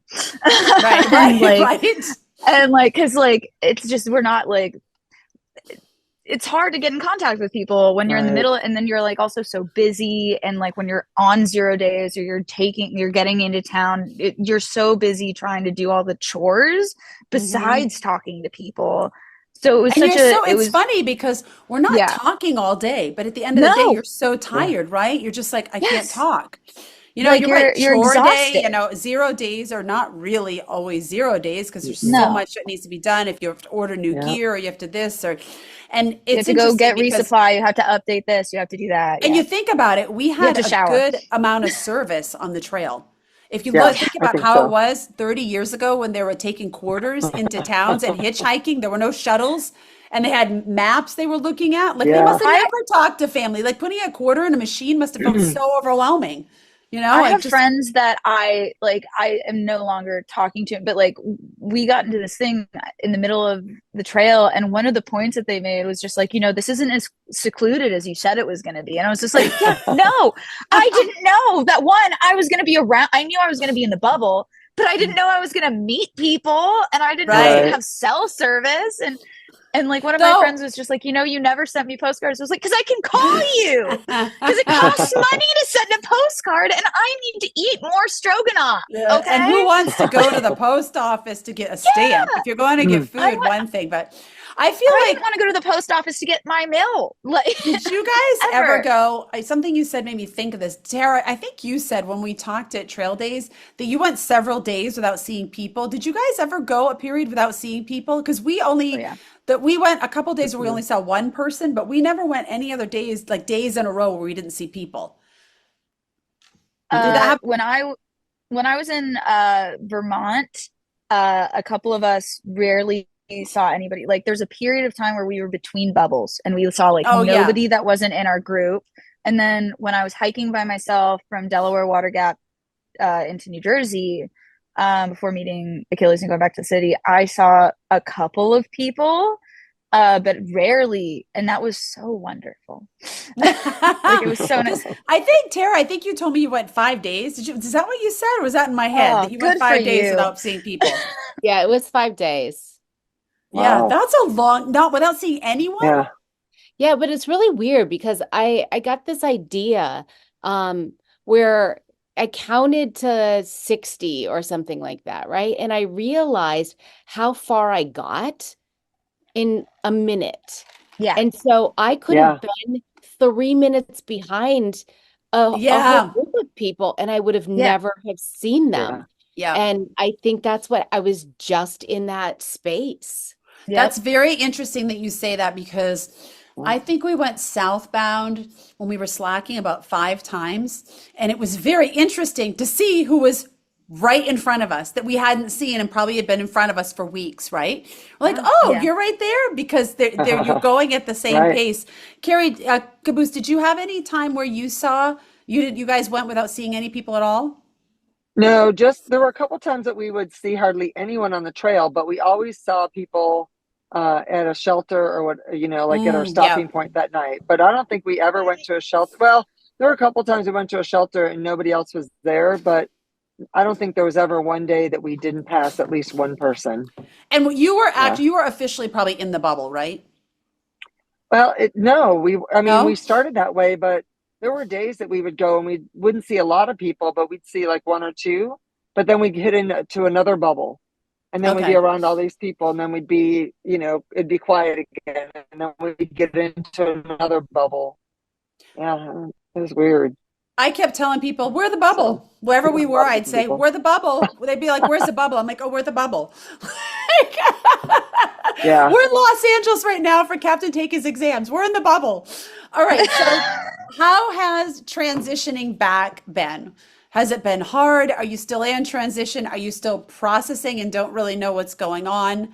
Um, Going home was it was the first night we got back, Ketchup came with me and like we hung out at my old job and he played jazz music with my old roommate on jazz night at my old bar that I worked at, and that was super surreal. And it was fun. And then I refused to leave the house unless I absolutely had to. The rest of the time I was like transitioning. And now I'm on the road trip, which is making it easier because I don't have to be home. But like, it's been very hard for me personally. I know other people it's been just as hard for, just as like much easier for, but like it's, and I think there's other things, like there's other triggers involved in my transition back home, but it's a very like knowing that there's a likelihood that I'll be in New York for 2 months before I move to New Mexico is really stressful for me, personally. how about you other two ladies? For me, it feels like, and I'm going to reference Harry Potter here, but like Go when for it. I walked over that bridge at Amicalola, it was like a port key, right? A port Yeah. key into a world. And that world was so different. And the day that I got off trail, which I did not know was going to be my last day, and that's a whole other story, but the day that I got off trail, I stopped eating the same foods. I didn't sleep in my hammock. I didn't wear the same clothes. I never saw I didn't see the people. It was just immediate and everything was different. And then 2 weeks later, I left for Bali. And so I was there for 2 weeks. And then that was the whole time change thing. And then I got back home but it really has felt like I was transported from one world to another. And I'm just now starting to integrate them. I'm just starting now to kind of see the lessons learned on trail and incorporating those two experiences. I think it'll take a while. Yep. Yep. I agree. Yeah. How about you, Caboose? Well, I retired in June of 23. And then right after I retired, the day I retired, I went down to take care of my mom's end of life care. And then I came back to my house and I had like 4 months to get ready for the trail. So I was like doing, what do you call them? Shakedown hikes and Yeah. doing all that stuff. So this is the first time in my life that I don't have necessarily a purpose Mm-hmm. to get up and do something. And so I'm trying to figure out what my purpose is. So that new normal for me is I'm really struggling trying to figure out what that is and what my purpose is. So I've tried doing things, like I'm getting up every morning and going to the gym and working out. I'm trying to find certain things that I'm going to do, but I haven't figured out what my purpose is now. So that's my struggle. It's interesting you say that because two of the guys that were on yesterday had just recently retired. And one of them was saying same thing, like he's trying to figure out what's next. And right now he lost a lot of weight. So he's been getting up at 5. He's trying to keep some of the things from the trail, like getting up early.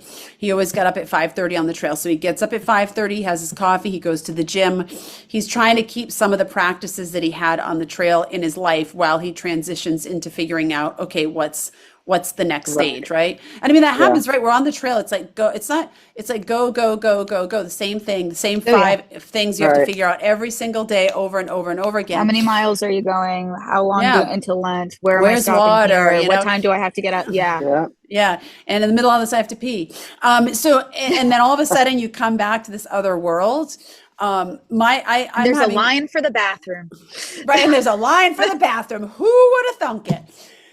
Who did this? For me, we ended on the 12th in October 12th in Vermont because we had to go make up those miles.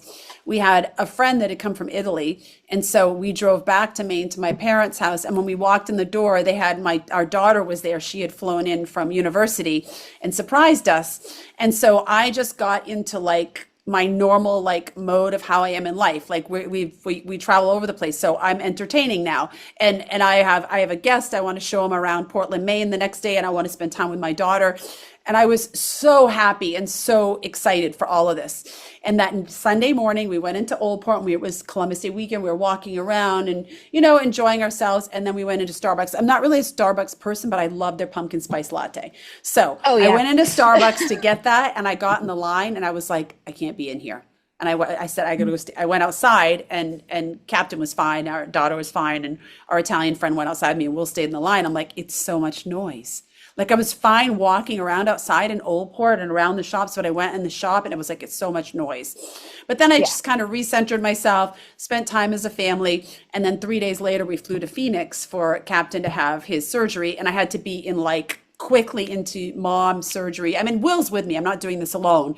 And then I had to go to the grocery store. And I went to the grocery store and I went, there's so many people and so many decisions. And it's not just resupply. It's not just resupply. Right? You have to actually figure out what you need as a person outside of like 3 days. Do I wear again? And which one of these do I want? And it wasn't like I was in like Walmart or Costco Super Center or something. I was in Trader Joe's. So it's pretty manageable, pretty small. But you haven't been in a Trader Joe's for 6 months. I know. And so I said, I was like, okay, I'm going to be okay.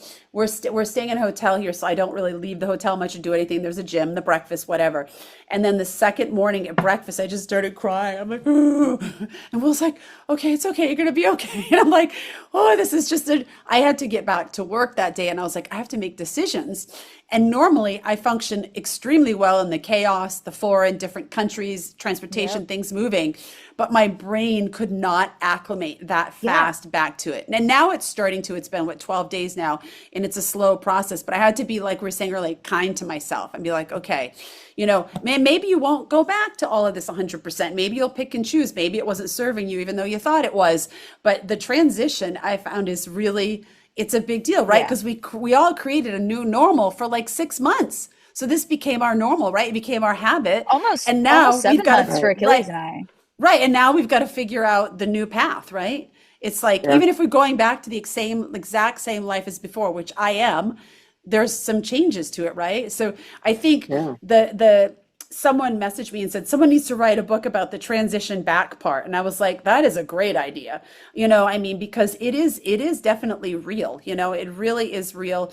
And yesterday the guys were talking because Achilles is on trail with Spark, so it's a little different situation. But Gentle Yeti and Ivan had partners to go back to, and how transitioning back, and they said it's been really great and seamless and not a problem. But they've been married for a very long time and they're in their 60s, so I'm assuming they've gone through some sort of things like this before, right? But the transition back is really, really interesting, and to be honest, I don't know about you guys, but I was so busy reading about other things that I didn't have a lot of time to plan. I never read about this transition back. I read about it like the week before I got off trail, and I was like, oh my God. And I sent Will a link. I'm like, you need to read this. This is going to happen. Like, I heard about it a lot. Like I made friends with former thru-hikers, and I got really lucky. I made friends with Stakes, and she hiked last year, and she lives in the neighborhood that I'm from. And so she's talking to me about how, she still gets the post-trail depression, she still struggles with it. And she was like, if you ever need somebody to grab a drink, grab coffee and just talk about this, she's there. And so those resources are, other hikers are, I think, the biggest resource we have. And because nobody else gets what this is except for people. Well, it's like the people doing trail magic. The best trail magic is the people who've done it. They have toilet paper, they have Ziploc bags. They got toothpaste. Most people don't think of this stuff, right? You're like, oh, thanks for the toilet paper. I'm so happy to have it.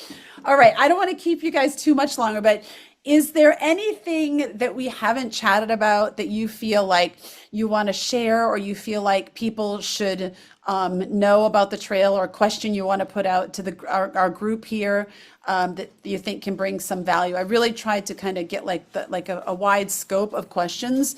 So not only that it would be kind of therapeutic for all of us, but for other people that are watching it, so they can get some value out of it. Anything that I didn't cover that you want to chat about, or?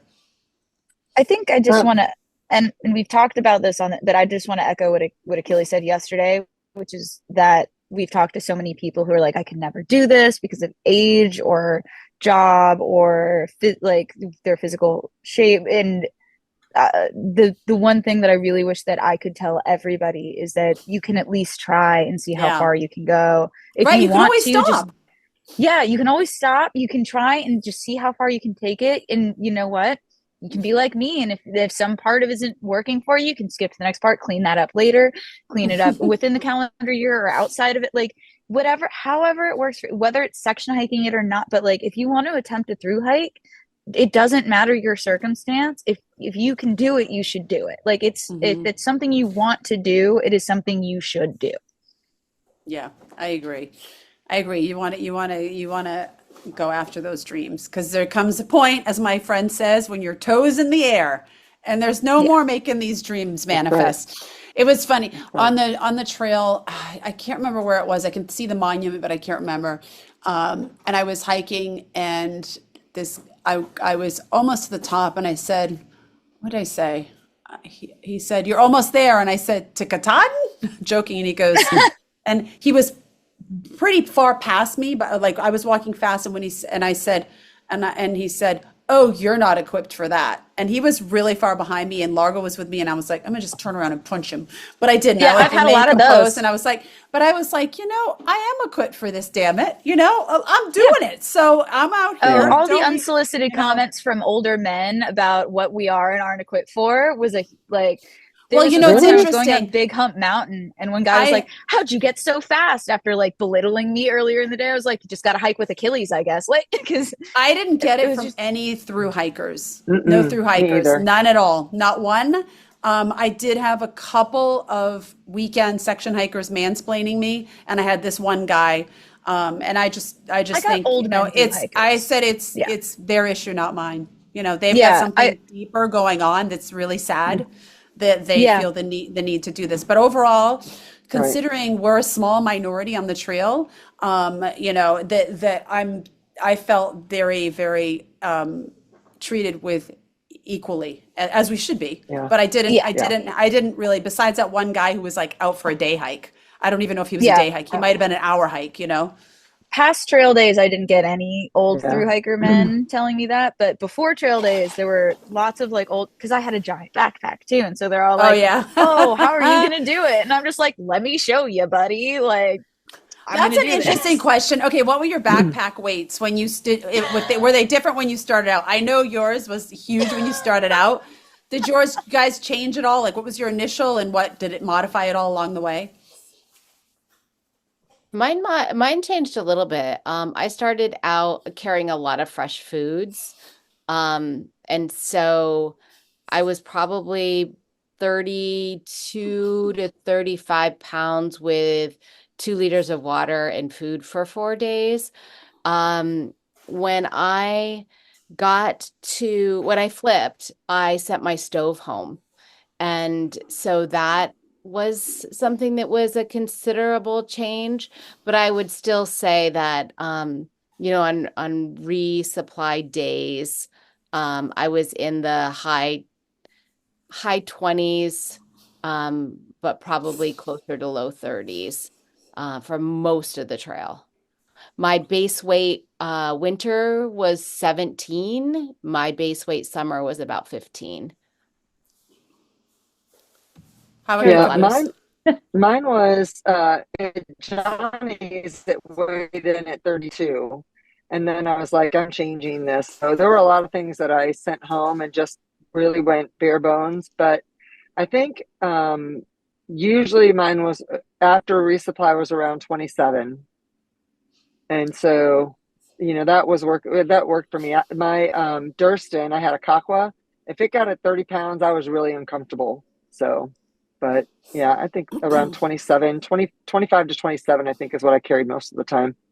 So Yeah, I started it was good. out at 28, and obviously that was winter stuff.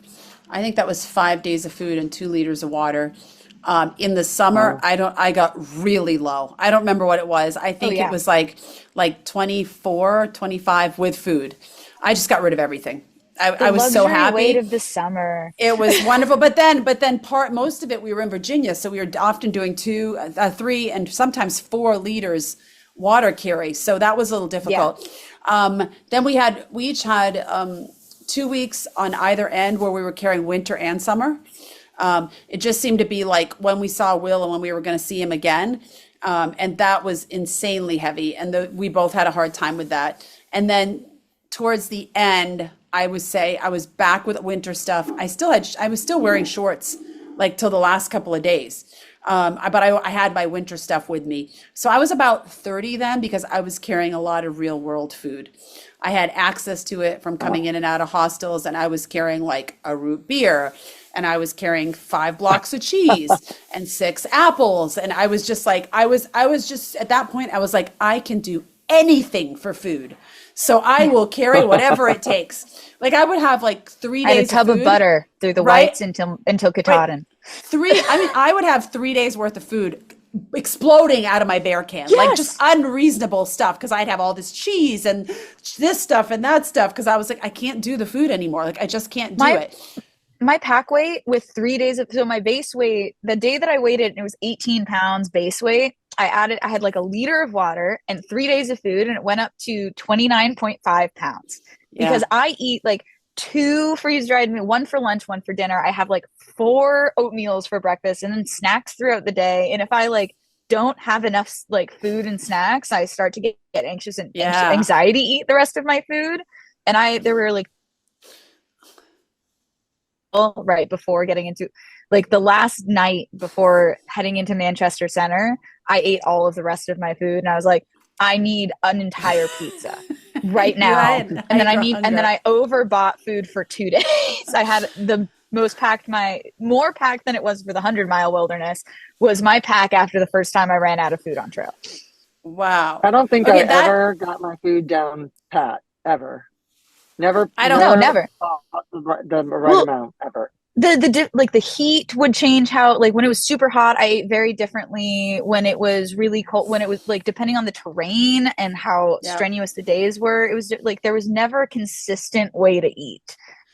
And I remember Tara, we had a whole conversation at Trail Days about food because you're a clean eater and I'm a clean eater, and I was a vegetarian before I came on the trail. I made the choice before I even came on the trail that I was going to eat meat because I didn't want to. There are plenty of people on the trail that are vegan and vegetarian and are able to do it.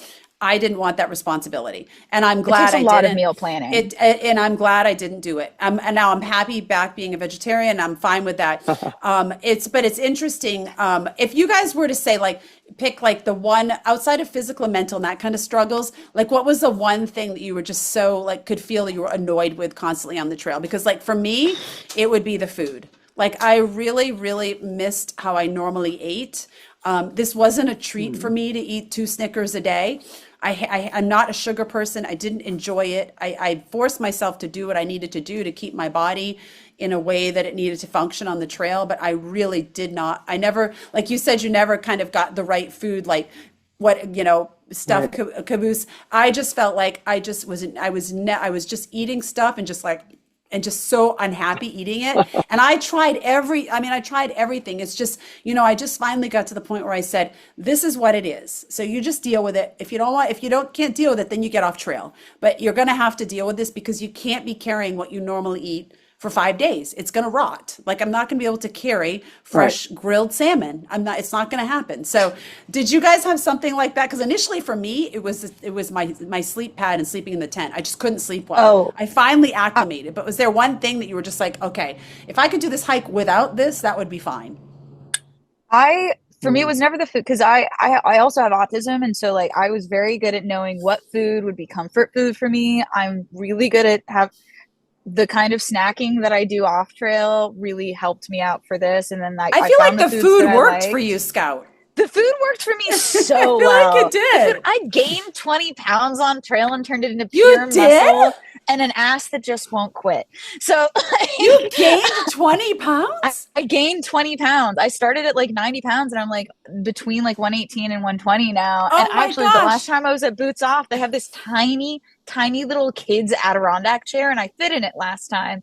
And I sat in it today. I actually like put an Instagram video on my story, and like I almost took the chair with me when I stood up. Like I I have couldn't never fit in heard it of anymore. anyone putting on weight. Did you guys lose weight, put on weight, or maintain the same? Yeah.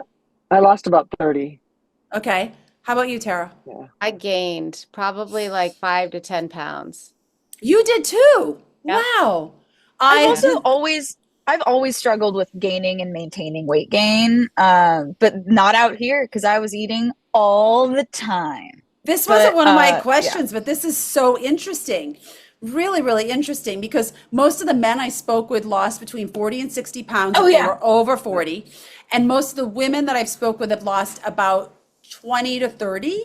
And it's interesting to hear people gaining it because I didn't lose any until the last, like I weighed myself, I think at Shaw's maybe, and then I weighed myself at the end of the trail and I had lost 3 pounds.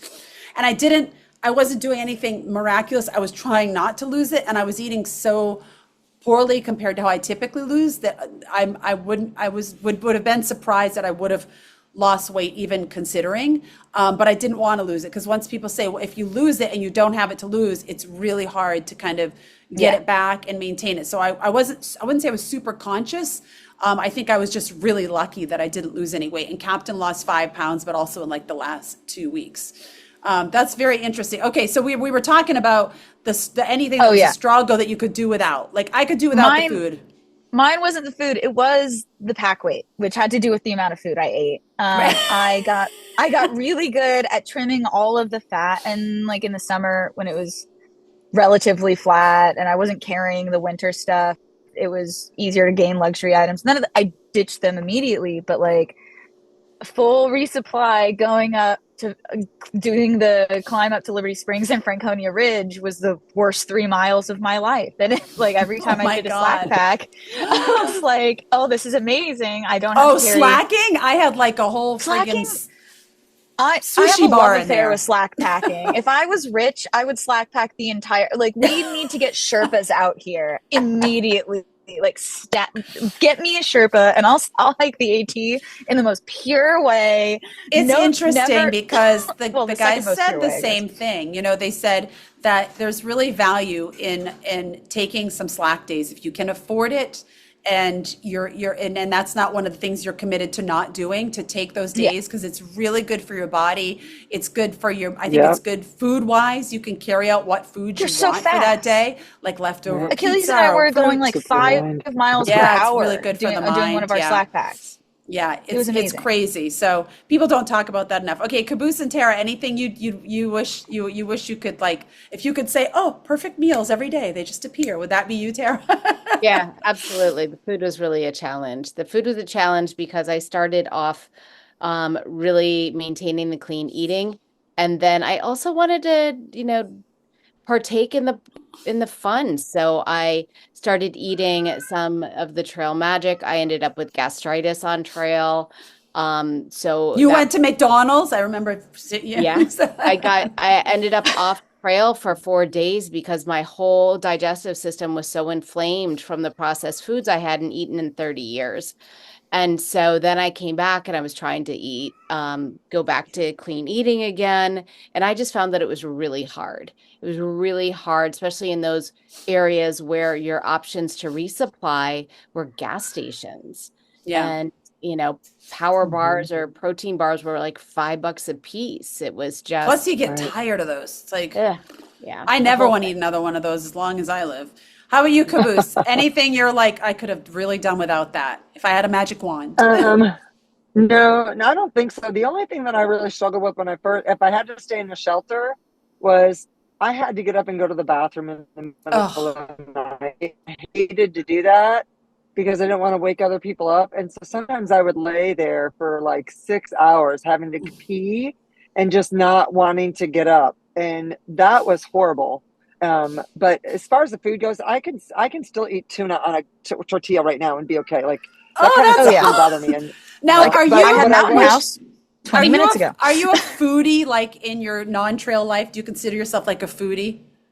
No, I mean, and so I don't eat nearly as clean as you two do, but I tried to eat clean and healthy. I don't eat candy. I don't eat potato chips. I don't eat, cakes and cookies and all that kind of stuff. And I was so worried that when I got off trail, I was going to crave those things. Yeah. But as soon as I got off trail, I was able to just go back to the way that I ate always. Mhm. So I was grateful for that. I had a question though. Did any of you guys get like, as you got closer to Katahdin, get emotional? Oh, Like, I got so emotional. Yeah. I had one guy that was like on a day hike. It was like, you guys are so awesome. I can't tell you this. And I'm like, he's telling me like how great we are and I'm like crying. I'm like, thank you. The first time I saw Katahdin, I- the first time I laid eyes on Katahdin in the 100-mile wilderness, we got to that like little like view of Katahdin thing after Joe Mary Road, and like it was so, I was sitting there and That I was was a like cool taking spot. it all in. It was gorgeous, and like it was Mhm. like the clouds cleared like just for us when we got there, and it had been like kind of rainy, and it was like, and I had spent a lot of time wondering, because just like for many reasons, but mainly like there's like a symptom of autism where sometimes things don't hit you when it happens, and I was always worried that I wasn't going to get emotional in the moment, which I wanted to have that emotional release at the end of the trail, but like every time we viewed Katahdin, it was like I took it in and the minute we made it to the top of the mountain, I like ran and like hugged two of my closest friends on trail, and I just like, me and Kegstan just broke down like sobbing, and we're like holding the sign sobbing together, and it was just this really kind of beautiful moment. And I got so emotional all throughout the trail. Okay, I was gonna say, you mean Emotional just when getting we up saw blasted for when we saw Katahdin? Because I freaking cried like every day. I'm like, look at that flower! Oh yeah. I mean, it was an I saw ongoing so thing much. I between sobbed at Captain and Springer. I'm also a crier. I'm Yeah. like I cry if there's the slightest emotional moment in a television show or movie. What were we listening to? We were listening to something in the car, and I was discussing the moment. And what were we listening to in the car that I was like crying about yesterday? It was some song. But it was some musical song, and I'm discussing I'm just like, well, and it's like this, and it just be so excited that you're just having this moment together, and it's so beautiful, and I just start sobbing. It was Hadestown. We're listening to Hadestown.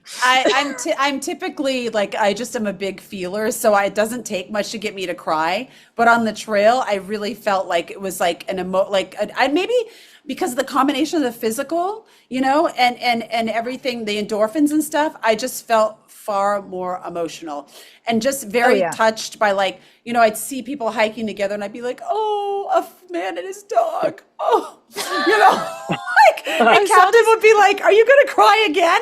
It's just a leaf, Kegstan and Scatter and I were in like North Woodstock when we were staying at the Notch, and we were like hanging out on the river, and there was this like elderly couple just hanging out together, laying on a rock, and we were like, that's so beautiful. I hope somebody's there to lay on a rock with me. It's true. We saw this couple taking pictures on a bridge in Vermont, and I was like, oh, and Captain's like, Dad will do that with you. Don't worry. Like, it's just, I mean, I think it's just, and it's not just, and by the way, I saw plenty of men having tears coming down too. I think it's just the whole experience. Tara, did you feel like you got emotional on the trail at all? Are you typically an emotional person outside of the trail? Like, do you feel like you cry a lot, or? I'm a feely person, but I'm not a crier all that much. Okay. We're definitely, I felt more raw, I think, and more moved by things for sure. Yeah, I mean, I guess it strips away everything, right? And all the other things that are going on in our head, right? So we just have this emotion. There's no way to kind of push it, bury it, or say, I can't deal with this right now. I got to put gas in the car or whatever. Yeah. But yeah, I was watching Caboose. I was listening to your 100-mile wilderness ones, I think. Getting a vibe of what it was like, because everyone had, like they said, they had the shit scared out of me, oh, it's going to be this, it's going to be that. And I get in the 100-mile wilderness, there's like a road every 5 minutes. I'm like, Where is this desolate 100-mile wilderness? You know, I mean, people were platinum blazing Right. it. There was trail magic. I'm like, this is not as primitive as people say. You know, but sometimes people will scare you, right? So I was listening Right. to your vlogs. I had you in my pocket, and I heard you say, "I'm getting emotional" or something like that. And then I'm like, "Oh, Oh, yeah. no, it's gonna happen to me too. Oh Yeah. no." So much, especially in that section. My poor tramley was just like, I'm like, thank you guys so much for hiking I with love you. I love you forever. Oh, yeah. Something I just said reminded me of something else, and I think it was one of you reminded me of it when we were talking earlier, and I just definitely want to state this. I think, Caboose, you had said something about someone, or you were freaking out about a section. I don't know if someone freaked you out about it or Right. whatever. And so we were at the Notch, and this one guy we were doing a slack pack the next day of 16. I know who you're talking miles. about. And I remember that guy. this one guy, yeah, you were there.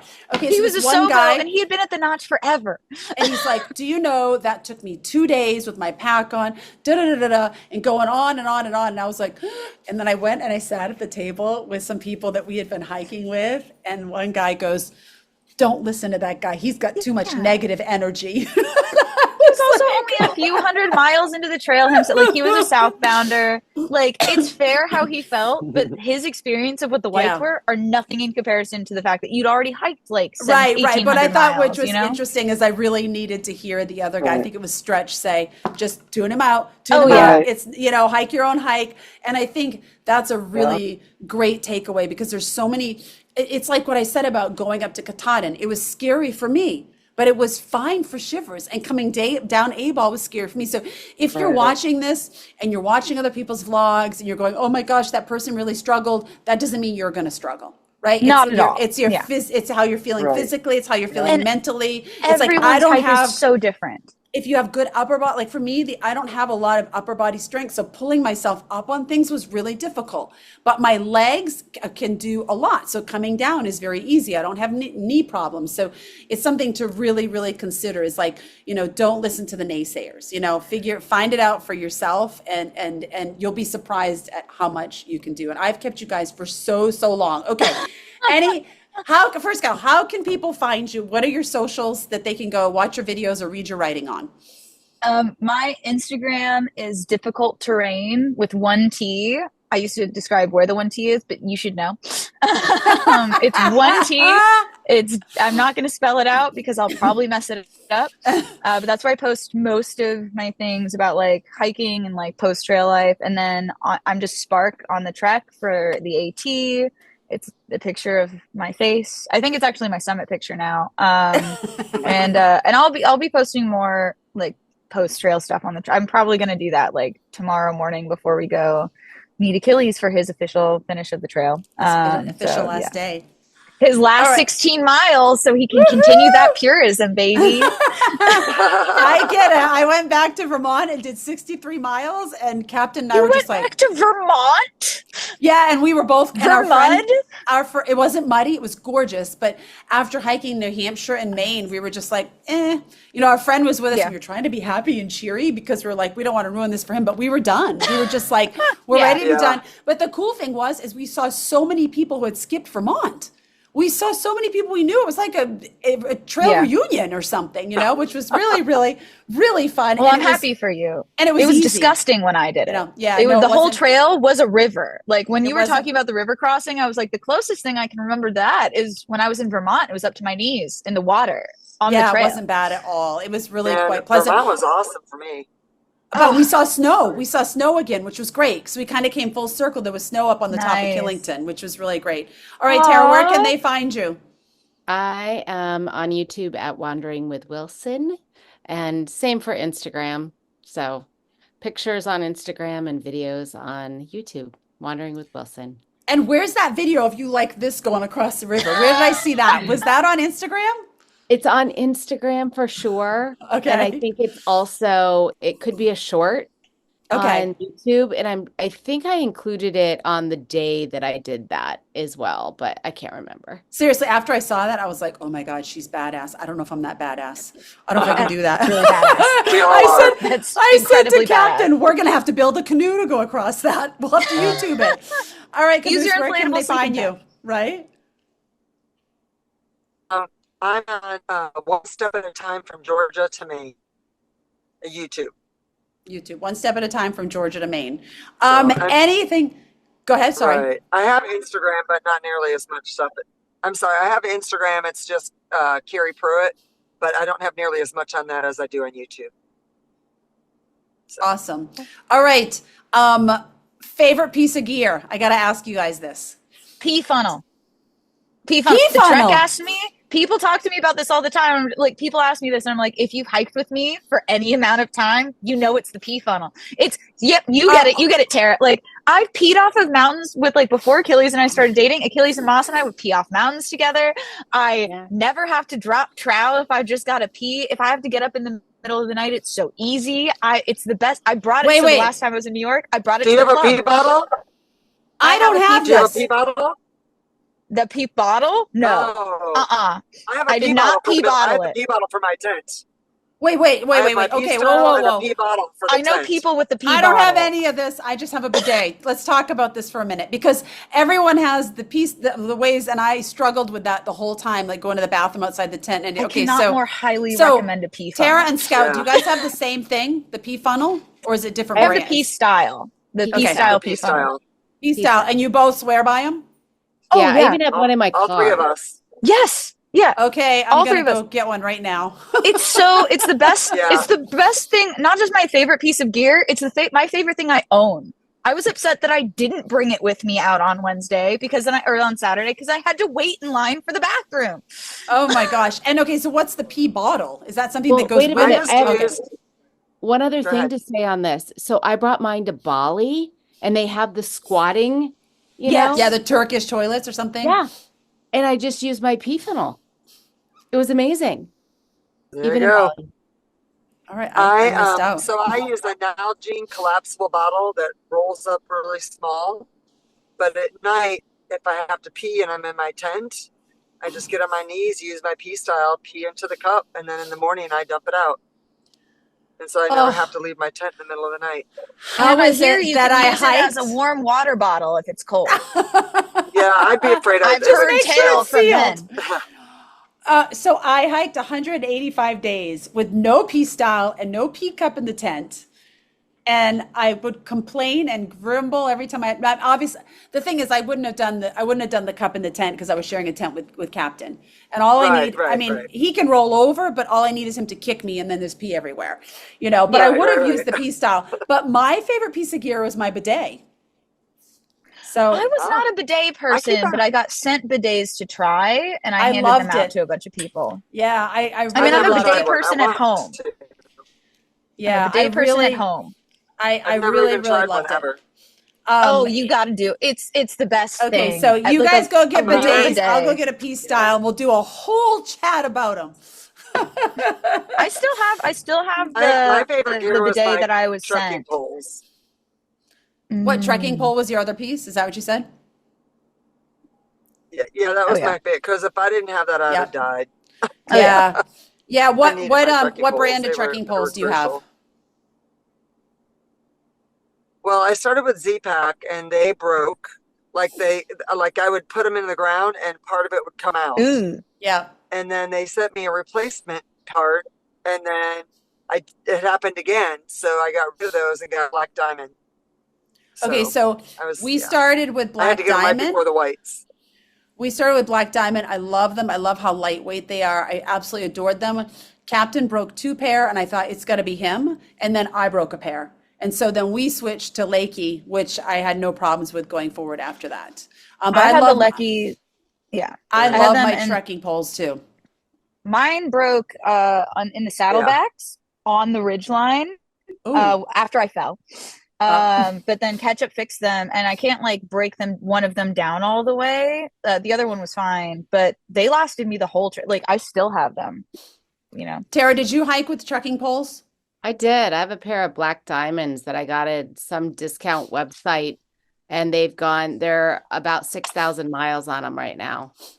They're See, and this amazing. is this is exactly what I was saying about gear and different people's bodies and whatnot, because you both have black diamond and have great success with them. And we broke 3 pair, and so it just goes to show you that you Right. got to get what works for your body. If you're out there on these Facebook Right. groups saying what's the best is what works for your body, and I Yeah. wanted to love those because they are Right. really lightweight. They feel lighter than the Lakey ones do. I don't know if they are, but in my head, they feel lighter.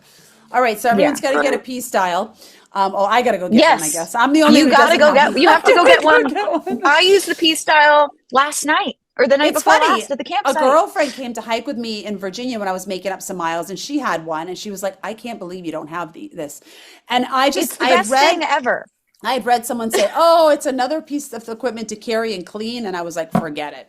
But now, I mean, I'm going to try it out for my next hike. All right. It's so worth it. Anything that you guys want to add before I let you guys go? No? No, this was fun. Thank you for This was inviting great. me. Yeah. I really cannot thank you enough for coming and doing this. It was, first of all, it's really therapeutic for me, so thank you.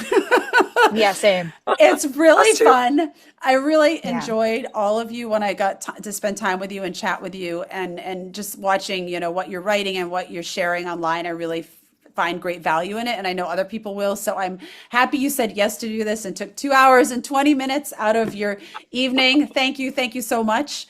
Anytime for you, Sunshine. Yeah, Anytime. we're That's gonna do right. this same time next week at Don't say it. I'll do it. Now, I'll are carve any out Scott's time. gonna be here waiting for us. I'll be here.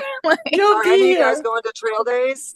Oh yeah, I'm Yes. definitely gonna go. Oh yeah, absolutely. Yeah. Ketchup and I are gonna drive We'll up, see and you there. he's gonna perform his bear song that I talked about at Oh, Trail no Days way. next year.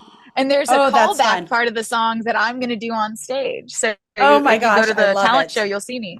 I love it. All I love right. it. Cool, right? Were they amazing? I'm telling you, this was such a great decision to wrangle us all together and chat and get different perspectives on the AT and the impact it had on us. It was really, really fun. I hope you enjoyed it, guys. Have a great day.